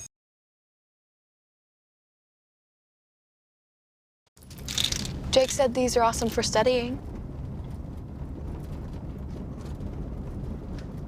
Line. You shouldn't ever take someone else's medication. Know your script. Talk to your kids about the dangers of sharing prescriptions. Welcome back. 3:16 left here in the third. 19-6, Lone Peak leading American Fork. That was a heck of a touchdown by Crew McChesney. I think from now on you got to put a little Scottish on it. Great hit by Crew McChesney. Man, you're better than me. I tried to do an accent this week on the show. It didn't go very well. Here's a nice return. And penalty flag in behind it. What type of accent did you try? It wasn't really anything. It was just trying to change the voice a little bit. And it didn't go very well, Moose. We had a kicking coach at BYU. His name was Coach Grant. And I get to BYU. And he's like, how you doing, young lads? My name is Coach Grant. We're here to kick some balls today. And I'm like, what? He's like, my name is Coach Grant. We're here to kick some balls. I'm like, what? He's like, my name is Coach Grant. And we'll be kicking the football together today. Like an orange on a toothpick. Yeah. And I was like, Coach Grant, I can't understand anything you're saying. He's like, you listen here, young lad. By the time we're through, you'll be able to understand just about everything coming out of my mouth. Oh, that's great. Yeah. But we'll be referring to Crew as Crew McChesney from the McChesney clan. Now, that is very true. It's been a long established name here at Lone Peak. And they've all been. Oh, man. First down for AF. The penalty on the return was on the Cavemen. Backs them up to the 19-yard line. Establishing not much the run. here. They're trying. They're doing their best. But that's a stout interior line. Yeah. And then you've got Luke Durfee coming with bad intentions. It's like someone wakes him up every morning with a slap and yells at him. That's how he plays the game. Lights his hair on fire, takes his Game Boy, throws it into the lake behind Lone Peak. It's just crazy. So I was going to say that second level isn't bad either for this Lone Peak defense. That front is tough. 2nd and 9. They're bringing pressure. Moyaki with the reception. Ooh. Makes a man miss, takes it ahead. Here for a gain of 6. Noah Moyaki, the Matador, in there. Just, if he had a curtain right there, he'd say, whoop, let the bull go by and get down the field. But now it's 3rd down and a 5 to go, 4 to go. By the way, the Matador, I like that. Yeah, Matador is always a great name. Yeah. Oh. Third down. Lone Peak that time holds their water. They don't jump. As Maddox getting the call here from the sideline. 5 seconds left on the play clock here for American Fork. Are you on the line or off the line? Down to 1. Got to hurry. And a timeout here taken by AF. They had to do it. There's some confusion going on there. Noah Moyaki was saying, I'm on the line. And then he's like, I'm off the line. And then he's like, I'm on the line. Getting some Matador dancing going on there. Third down and a timeout. We'll take it with them. Be back after this.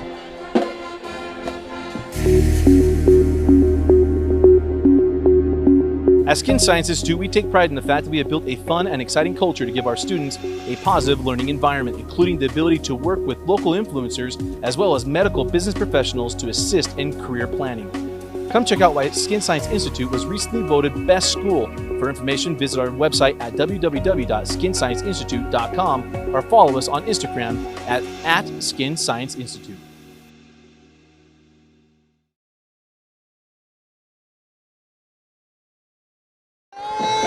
Welcome back. And last check, Corner Canyon Skyridge. I know that's on the minds of a lot of people. 21-10 Corner Canyon with the lead in that one. Yeah, this Region 4 is brutal. I mean, you'll try to split it anyway, but at the end of the day, you feel like these 4 teams will be in the playoffs in the semifinals together. They very well may be. Madsen throwing that out. Ingersoll with the grab. First down and more for Fisher as he takes it up to the 38-yard line. First down, American Fork. Man, Fisher's a heck of a player. Dancing, diving, dipping, ducking, dodging, getting up the field.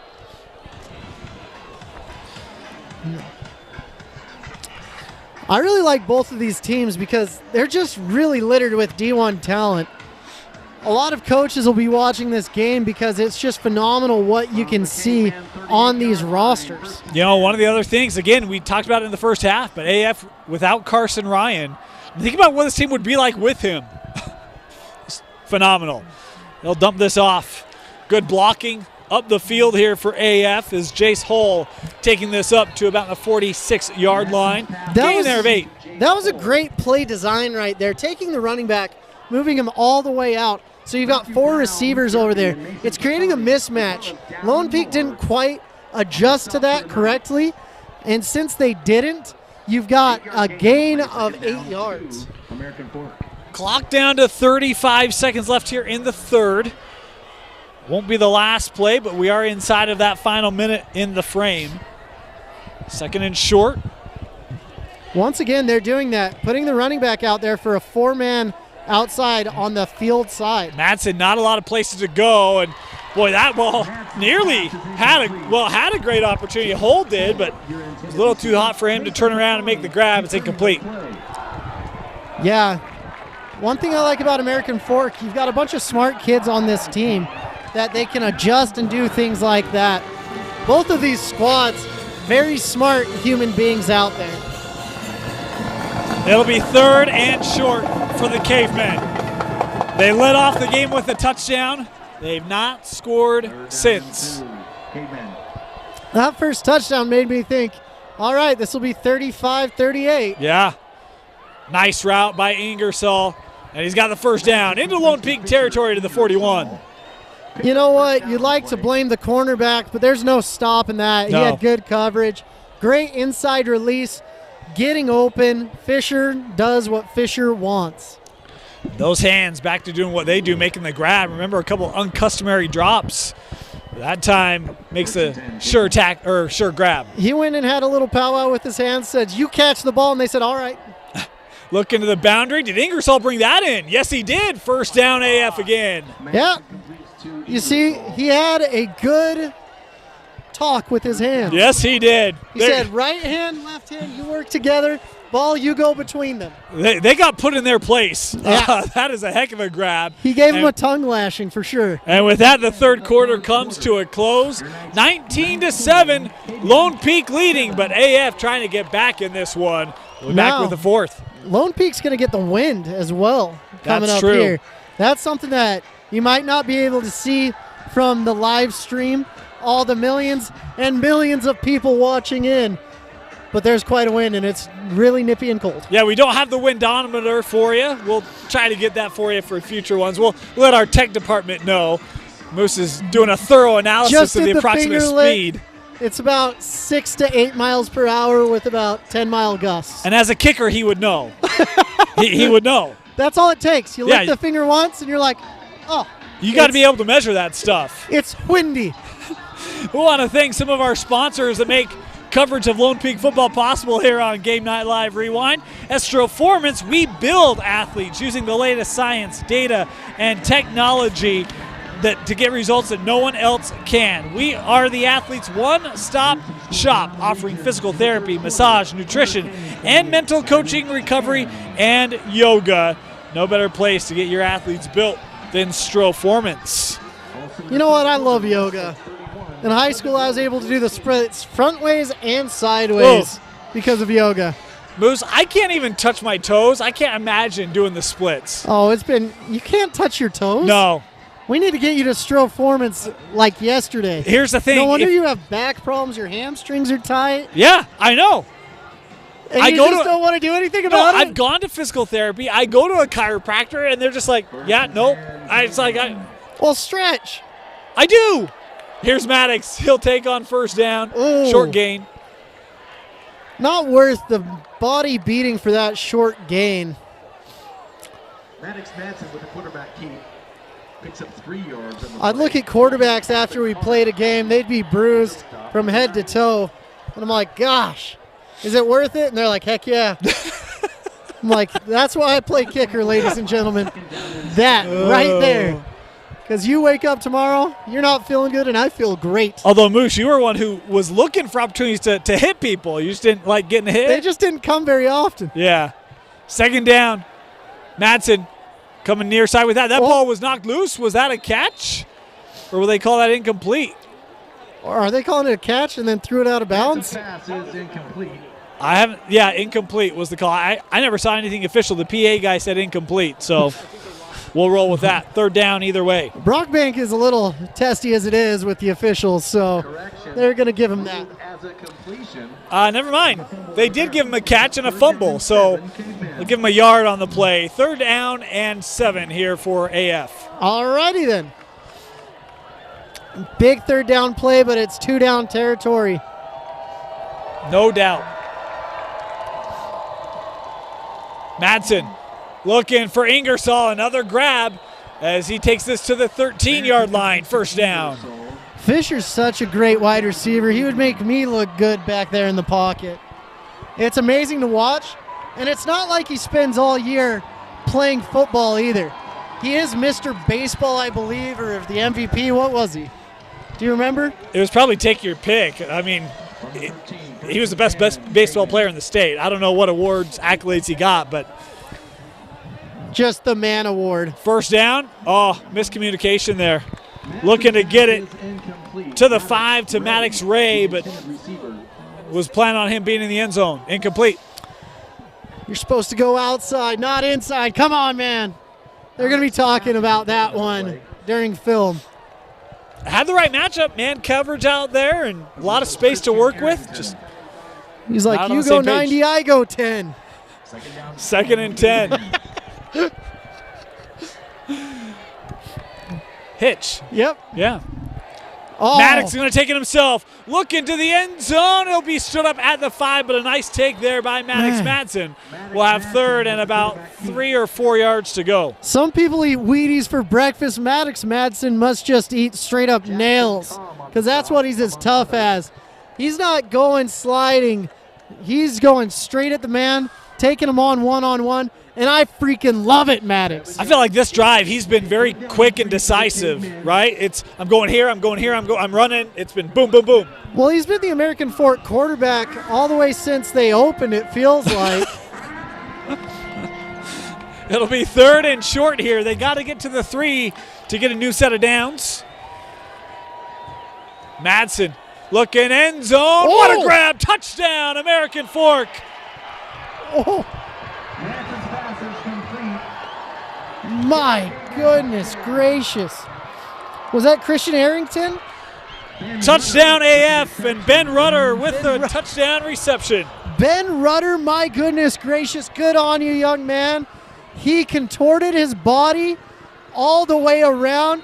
I thought that ball was going out, but he's like, let me make you look a little bit better, Maddox. Woo! Point after try, kick is up, and this is good. That man coming off the side was almost there. Stretched out, did everything right, and the ball still goes through. And that's a good day as a kicker. 19-14 AF. Making this a game again. 9:20 to go here in the fourth quarter. Take a moment, thank Heidemann & Associates, full-service law firm, and of course they help make this coverage possible. If you have any legal needs, the experts at Heidemann & Associates will take care of you. To learn more about their services, visit utah.law or give them a call at 801-754-4240. Goodness, this is a nail-biter. Yeah. Lone Peak had the opportunity to shut this game away, and they didn't take it. But now it's time for a scary portion of the game because Lone Peak, they tend to take kickoffs to the end zone. They have a history of doing so. It seems like every week I'm going through the box score watching film. I'm like, what's happening there? Lone Peak's returning a kick or a punt for a touchdown? Yep.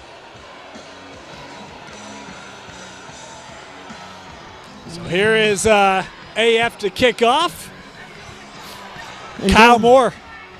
Kyle's chance to showcase. All of a sudden died too. Yeah. But he has a chance to showcase his beautiful kicking ability. Got under the ball right there. Yeah, this is returnable from the 3. Good lane set up. And Christensen threw a tackle. He's across midfield. Christensen down the sideline inside the 20. And Lone Peak going to be set up in the red zone. Moose, you called it. Wow. Finally, and there's some celebrating or something of that nature. So it won't be as good. Instead of being on the 20, it'll be on like the 35. But at this point, who cares? I mean, that's a great return. You have a huge lane open up, and Christensen, once he was able to get through that tackle, it will turn on the Jets again. And boy. Wow. Great spark. Yeah, great spark. The kicker just got a little bit too far in front of the ball. It caused him to catch instead of the sweet spot, just under the sweet spot. That's why the rotation of the ball was there, and it didn't go into the end zone. Moose, you mentioned it. An unsportsmanlike penalty will back them up. So rather than being at it would have been the 21, it'll be the 36. But regardless, great field position for Lone Peak. Yeah, they've got about, I think, statistically, it's about an 88% chance of scoring a touchdown from where they're starting. Huge possession here. Yeah, indeed. And even a field goal here would make it an 8-point game. First down for Lone Peak. Comer looking. And he'll just run out of bounds. Gain of only a couple here. We'll take it to the 35 after the great return. And now a late flag on what was maybe a late hit here. Looks like they're going to get all of that real Penalty yards estate back. Yep. It's a rough night when you forget what a yard is, but real estate pops into your head. It just tells everyone what you're in the middle of, Moose, right? Oh, yeah. Those are not fun days. It is a personal foul here, so 15 yards will take it right back to where that spot was. So Lone Peak has to they don't have to get a touchdown, but a if they field do, goal it's here great. makes it 8 points. Because the score is so freaking weird. Gosh. Yeah. So first down for Lone Peak.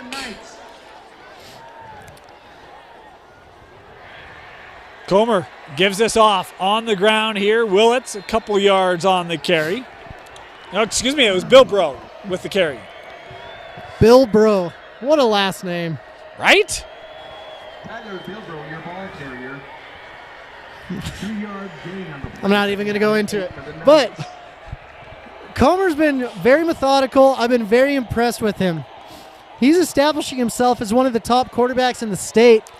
And he's going throw to throw with Maddox Madsen. Outside of the one interception, he's been great tonight in his decision-making. Yeah. And he's a first-year starter here for varsity as well. Yep. He's looking for points to the end zone. And tell you what, that's a great job by McChesney because he had to turn DB. Chesney did that real quick. He's like, my brother Austin played DB at BYU, had an interception against Cincinnati. Heck of a player. He said, you do this, you do that, and you'll be all right. Yeah, that's one where there's great coverage over the top and not a lot of room to fit that throw in. It'll be 3rd and long here for Lone Peak. What I do like is he does trust his wide receivers to make it or to defend the play. Whatever you can do. 8:14 left here in regulation.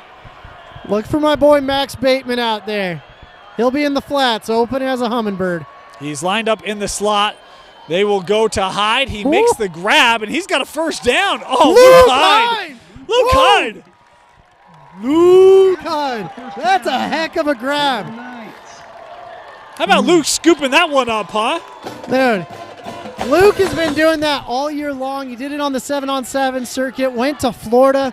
There were a couple schools in Florida that offered him scholarships, and there's going to be some schools kicking themselves when he's not playing for them at the end of the day. I'll tell you, every in-state school right now, you need to be calling this young man. Need to make it happen. First down. They'll go back to the ground. Here's Durfee. Durfee inside the 5. Durfee looking for more. He'll be stood up at the 3. But a good carry there by big Luke Durfee. Durfee, the dozer on first down, almost gets 10 yards. My goodness. What do they feed that human being? A lot of beef. That's right. Beef. It's what's for dinner. Yeah. Unless you're at the Durfee household, then it's already eaten. It's what's for every meal of the Durfee household. I mean, that guy is, he's beefed up. We had a running back at Alta. His name was Combine, Brian Ingstrom. We made a full roast for our family, and he came over and ate the whole thing. We're like, what the heck, Combine? I formation, Durfee to the end zone. Durfee the Lone Peak. dozer. Oh! Durfee the dozer getting it done. How about the answer from Lone Peak? It starts with a kickoff return, a gutty 3rd down catch by Luke Hyde, and then Durfee to cap it off. Now what are they going to do? Are they going for 1 or are they going for 2?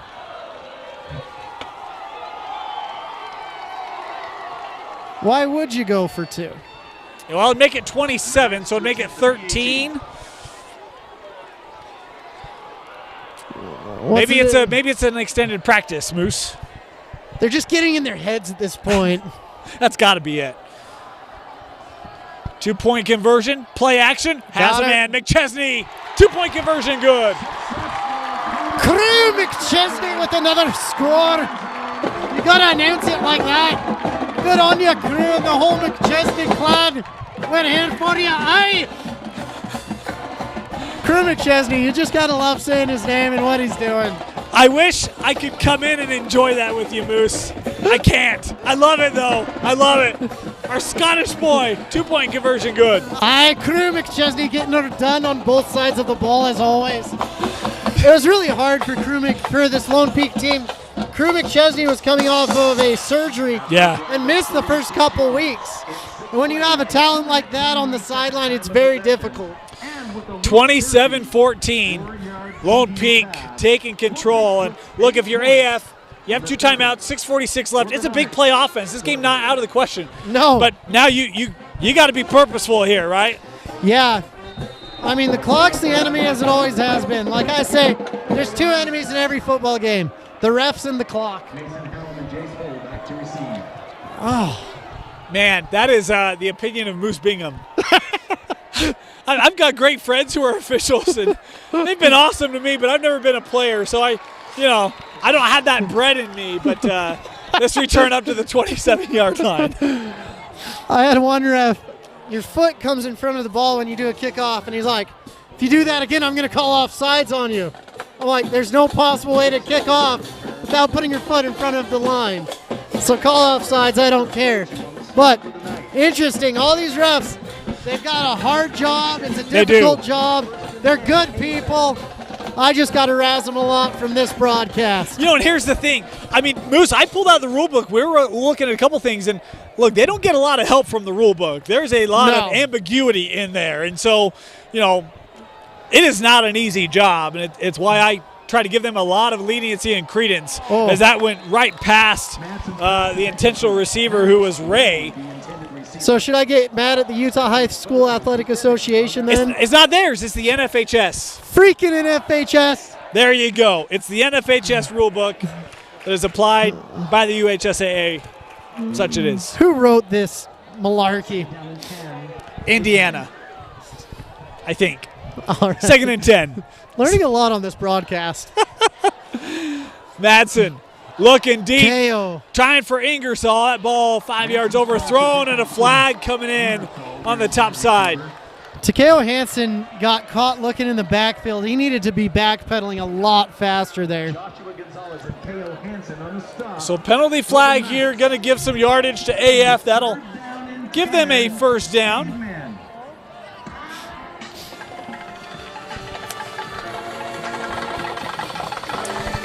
And just what, if you're Lone Peak, you don't want to do, give up 3 yards. Coach Denny's back there saying, get back. It's almost like we need ludicrous music on here. Get back, you don't know me like that. It's a very debatable call, though. I don't think that ball was quite catchable. Catchable's not a factor in pass interference in high school. As I stand corrected, as I learn more. I did learn that. It's not part of the rule in high school football. First down. Oh. Mad Dog. Oh, has a man in Moiyaki. Across the 50 to the 41. Boy, great job by Maddox keeping those eyes downfield. Great catch right there by Noah. He was, I mean, there was more traffic there than in I-15, and he still caught the ball and got him the first down. He was looking HOV lane. That's a great comment. Oh, wide open. Oh, brought it in. Ingersoll. It has not been an easy night for Fisher tonight. Sometimes he makes it look easy, and sometimes he makes the easy look very difficult. Yeah. And he was able to do that right there.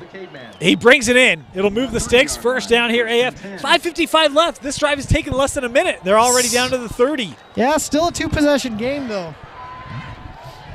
This is exactly what they needed, though. Madsen looking, gonna run. And tripped up. A good job there, because that limited the gain to just 8. Didn't quite make it out of bounds as well. That's going to be a huge play. Yeah. To your point, Moose, the clock is maybe your biggest opponent right now. Do have the 2 timeouts, but don't want to use those yet. And you can just stretch that ball out, get it out of bounds, stop the clock. Well, he was tripping. He got tripped up, so it's a little difficult. Fine, Moose. It's thrown near side, caught. First down for AF, as that was Rudder on the reception. Keeping him in bounds. That was a good tackle. Cavemen pick up a first down on the play. Even if they do score, the Knights have done drives that have lasted well over 5 minutes. This may very well come down to special teams. Yep, as it usually always does. Madsen, lot of room, right side, gets a block, and he's out of bounds inside the 5. First and goal, Cavemen. I have never considered Maddox to be athletic. I'm going to be honest with everyone here. But just like last year with Jackson Dart, Maddox is making me eat my own words. Jackson Dart last year, I told him I don't think he'd run for more than 100 yards with his cankles. He looked at me like I was crazy. Apparently you were. Yeah, I was crazy. Yeah. I was like, look at your numbers. You've never run for more than 100 yards. I never played in a Corner Canyon offense. To the end zone, what a grab! Touchdown! No, incomplete. They are fortunate that is not a touchback.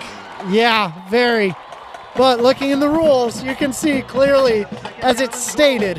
Here's the thing. He didn't catch it cleanly, and by the time he maybe had both hands on it, if he doesn't have possession established and it gets knocked out, It's incomplete. I just love having the walking rule book next to me.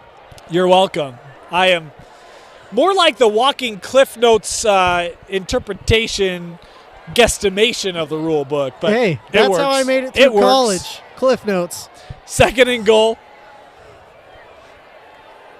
Madsen throws out, caught. Man, get vertical. And he's in. Touchdown AF. Jace Hull with the reception and the touchdown. Now, do you go for 2 here if you're AF? No. All right. Well, that was a quick answer. Would you? I'd think about it. Why? Just go for 2. That way, if you score a touchdown, you're already up. I don't know. Maybe I'm full of it. Sorry, you guys. You kick 1 here, and you would still have the lead with another touchdown. Point after good. The scoring just has me all mixed up. My brain works in 7s and 3s. Anytime a safety is made, I cannot understand what's going on. 27-21. The lead here for Lone Peak. 4:38 left. Moose, AF, you on siding here? No. I don't think so. But I'm a little apprehensive about the kickoff considering what just happened. You've got 2 timeouts left. Talk about what just happened. Lone Peak had a 80-some-odd yard return. 70-some-odd. Sorry. Yeah. Get it right, Dane. Well, they're getting up there as if it is. I would expect one. An onside kick. Sophomore football players, please meet in the corner by the armory at the conclusion of the game to help. I guess I just think about how Lone Peak has moved the football. 2 first downs, this ball game's over. Lone Peak is playing it safe, but I'd have a second returner go back there right now. As a kicker, when you see this, what do, Moose? I get excited and I just nail it at the guys on the front line. This going back and into the end zone for the touchback. So Moore was probably trying to do that, something he needs to work on, but he's playing linebacker. He's getting dates with the ladies. He's doing everything and then some. He's got the important things down, man. Lone Peak to start at the 20. Such a great rivalry, and this whole Region 4 is just brutal, though. You know the incredible thing? This is the most played game for Lone Peak is against AF. This series, Lone Peak has a 17-9 edge in it. Really? Interesting, huh? Didn't know that. It's been very balanced the last couple of years, but it has certainly been a one-sided affair for the Knights. And look, these are 2 teams in the top 6 in the RPI. There's a lot riding on it outside of the rivalry. We're talking about region and ranking and all that. First down to the ground. Moving the pile, gain of 5, maybe 6 yards here on the carry. I'm going to be honest here. I couldn't figure out how he got 17-9 because I'm like, we're at the 25th celebration of Lone Peak. How in the world could they have played each other 26 times on the 25th? And I'm like, oh, yeah, they had to play each other in the playoffs. Playoffs, yeah. Playoffs?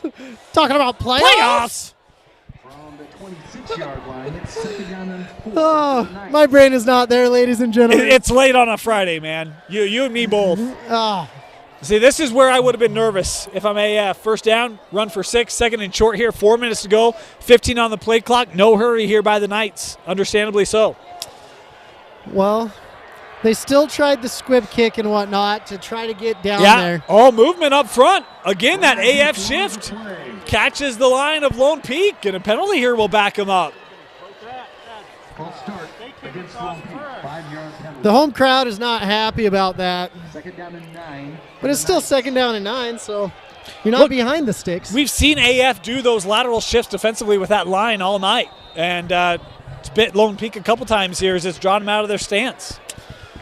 Big penalty. Yeah, and that won't happen very often against this veteran offensive line. You don't say veteran offensive line, but when you've got Trevor Pay, who's started more games than I've played in, and like he's been starting there since he was a freshman. 2nd down, and it's time for Durfee. Durfee, the shielding Durfee tacklers, gets the penalty yardage back up to the 26. 3:15 left here. Moose, do you think about calling one of those timeouts here? Luke Durfee, your your ball carrier. I don't know. I don't think so. Okay. 5-yard gain on the play. 3rd down and 4. Even though Lone Peak has controlled the game, has controlled the clock, has controlled just about everything, we're a one-score game. Not only that, if you score a touchdown, it's over. Yeah, it's just 40 seconds coming off the clock was the reason why I asked that question. But play clock down here to 8. 3rd and 4 for Lone Peak. Play action. Comer looking outside, and there's a grab of the jersey there, and there's no penalty flag. The Lone Peak fans wanted one. The AF fans celebrating there wasn't. Incomplete 4th down coming up. Wow. That's very debatable, but Comer made the right decision putting it up. But that should have been a penalty. Here's right the thing. there. Far side official can't see it. He's hidden from it. You're relying on the back judge to make that call in that situation. What are you talking about? I'm on the far side and I can see it from No, here. no. Far side official is blocked because it's happening away from him. It's happening on the backside of the receiver who's facing the three line. Blind mice could have called that one. Come on, Dave. I don't think you understand. I know. I'm perspective of it. Yeah, I know. That one's up to the back judge, and he just didn't see it, didn't call it. Punts away, and AF will come out on their own 37, a chance to go down and win this Moose. So this came down to defensive battle right now. Even with Lone Peak playing out of their minds, it could be AF's game. Pretty remarkable when you think about this AF offense for the middle, really 32 minutes of this game. Stifled, and they got a shot to win it. Yeah. They're a resilient bunch. They get it done. We'll see how this goes. And they've been creative with 4 wide receivers on the far end. They've got a bunch. They've got a stacked. They're not running the ball. Everyone knows it. Let's see if Lone Peak can seal this. Madsen looking for winners as he throws this out. Caught. Gain there of about 4. As AF looking for a game-winning drive here, 2:28 to go. They've got plenty of time as well. Still a pair of timeouts for the Cavemen. So, look, the entire field, entire playbook is an option here. Yeah. It's crazy. That jumping off sides penalty really killed the Knights. Huge. Madsen looking deep, and this has a chance to be intercepted. Oh, a chance to win the game through the fingertips. Is that Luke? Who is that? No. I think it's 24. Yeah, the senior Josh Gonzalez had an opportunity. The collective breath has been exasperated at this point of the entire Lone Peak crowd. Yeah. Huge 3rd down here, but they're going for it on 4th. Yep. Madsen. Caught 1st down, AF, as it's Moiaki just shy of midfield. No, excuse me, that was Ray, Maddox Ray. Yeah. Maddox Ray is good. Noah Moiaki is good. Fisher Ingersoll, Trey Roberts. I mean, pick your poison. Most quarterbacks have a security blanket. He's got a security freaking. He's got like comforters. Ray tripped up in the backfield. Luke Durfee. The Durfee dozer gets at it again. Wow. Look, with the last couple of plays that have not gone Lone Peak's way, that is maybe the play of the game as Luke Durfee comes up with a huge sack, and it'll be a timeout here, American Fork. American Fork has to burn the timeout as well. That's killer. 1:58 left, the clock stopped, and it's going to be 2nd down and 20 here for AF. So Luke's been getting his yoga in just like we need to. Stretching out, getting the long arm, swiping the foot out. Whew, great play. Yeah. Man. Huge for Lone Peak. It felt like American Fork was starting to get that confidence, that momentum to go down and see if that can disrupt it. It was huge. Like a former president likes to say. Yeah, I picked up on that one. It was the most massive play I've ever seen. It was huge. Biggest play of the day. Oh, man. But seriously, was Luke that Durfee. Was that President Bush? Yes. Yeah, okay, that's what I thought. That was President Bush. Gosh dang it. Oh, 2nd and 20. Hey, Kirst, I'm just finishing up. I'm going to call you back, okay? 4 receivers to the top and a bunch formation here for AF. Pressure coming by Durfee again. Maddox trying to get out of it, throwing to the boundary, and that caught. Oh, what a grab made by Rudder as he'll pick up 13. Wow. That's the thing with Maddox. He is just everywhere, and you never feel safe even when it's second down and 25. You're right. Right. Now it's back to third and manageable. Yeah. 3rd and 7. 1:51 left here.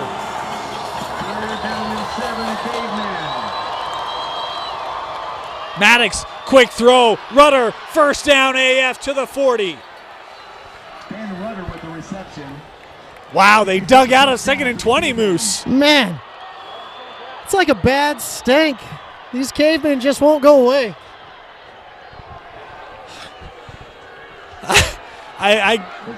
First and 10. Coming near side. Caught, out of bounds. That will stop the clock as the reception made by Reese. It's getting a little tense here. Man, Chippy play on the field, sponsored by Chip Cookies.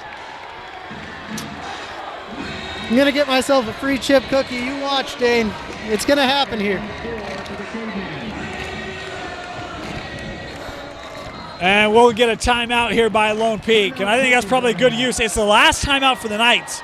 But you got to do something to try to stop this AF offense, because right now it feels like they are mighty comfortable. It's hard to stop the momentum. And American Fork got the momentum back. They've been clawing their way back into this game, getting out of their cave and looking to get into the end zone. Moose, if you're Lone Peak here, what do you try to do defensively? I take advantage of my height and length at the tackle spot, and I'd send 5 guys for the next couple series and try to get another tackle, because you won't stop them. You'll slow them down, but you can't stop this ferocious American Fork offense. It'll be 2nd down and short. And this has been a great execution for American Fork. Got the ball with 2:32 left, and in a minute they've gone 30 some odd yards. Yeah, and they just keep grinding. Lone Peak, they slowed it down. They've got a good plan. It's red zone stop defense now, but they have to push them back. 2nd down and 4 for the Caveman. 2nd and 4. Again, we've seen this formation a lot. A bunch with a topside receiver. Pressure coming up the middle.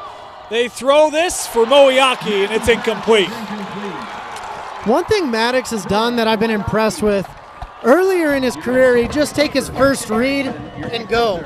Now he actually reads the field. He does everything right. That was my biggest knock on him. But he's established himself as one of the top elite quarterbacks in this entire state. And not just this state.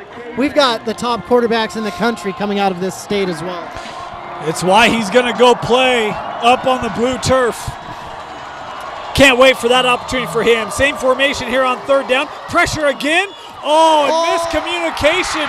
They're trying to throw the screen, and it's broken up by friendly fire. Oh, gosh. I don't even know what to say. Yeah. Bless his heart. And I don't even blame him. Instead, it's now 4th down. Massive, but it's never safe. Probably the ball game here for both sides. You're absolutely right. 4th down, 1:24 to go. They've got to get to the 30-yard line. Pressure from Lone Peak again. Maddox nowhere to go, and he goes down. The Lone Peak defense coming up with a sack. Get your pails and barrels. That's the sack heard around the world. The defensive ends got to it. For Lone Peak, Connor Kelly was back there. Nick Siri was back there. You said the defensive ends, Moose, and indeed they were. Yeah, Nick Siri's made a huge jump, and he's been a phenomenal defensive lineman for this team. And Connor Kelly's been doing it forever. Both of these guys should be on the short list of D1 teams looking for great players. Wow. What a play made by the Lone Peak defense. 1:17 to go, one timeout for American Fork, but you can just kneel it here. Oh. Confusion here on personnel. Get off the field, get on the field. Let's go. Doesn't really matter, but there's the knee. And AF not taking a timeout. Well, the Believe that We Will Win chant came in a little bit late. Well, there wasn't a lot of belief about a minute ago. There was a lot of worry. After that 4th down stop, they're like, now we believe we will win. Good job, crowd. Yeah. I'll tell you what, Moose. Great effort by AF tonight. Yeah, fantastic effort. They're one of the top 5 teams in the state. Like, that's the reality. The hard thing is, 4 of the top 5 teams are in Region 4. Yeah. Yeah, I mean, you could probably argue 4 of the top 5. Easy. Easy. Yeah. 4 of the top 5, no problem. This crowd has been disappointing to me. I rate schools on their crowds, and Lone Peak needs to step it up a bit. Really? Yep. It's like the full. Student section. Well, they had the baby powder. What else do you want? Oh, I've seen some creative things this season. Oh, that will do it. I'll tell you what, AF gave Lone Peak everything they wanted. In the end, that Lone Peak defense comes up with the sack they needed, and they'll walk out of here with a win. Yeah, great game. Luke Durfee does what he does, just bulldozing people. That's why you call him Durfee the Dozer. And it's fun watching Comer, Hyde, Crew, McChesney, and the rest of the McChesney clan. But it's just been a fun game to watch here tonight with you, Dane. Back-to-back wins for Lone Peak over AF. Bruce, who's your player of the game? Player of the game probably goes to Luke Durfee, but all those guys played their hearts out. 2 rushing touchdowns tonight for Luke. He was a stud defensively as well. Congratulations to Luke Durfee on being our player of the game as the Lone Peak Knights defeat American Fork 27-21. For Mike Christensen, Moose Bingham, my name is Dane Stewart. Thanks for joining us on Game Night Live Rewind's Game of the Week.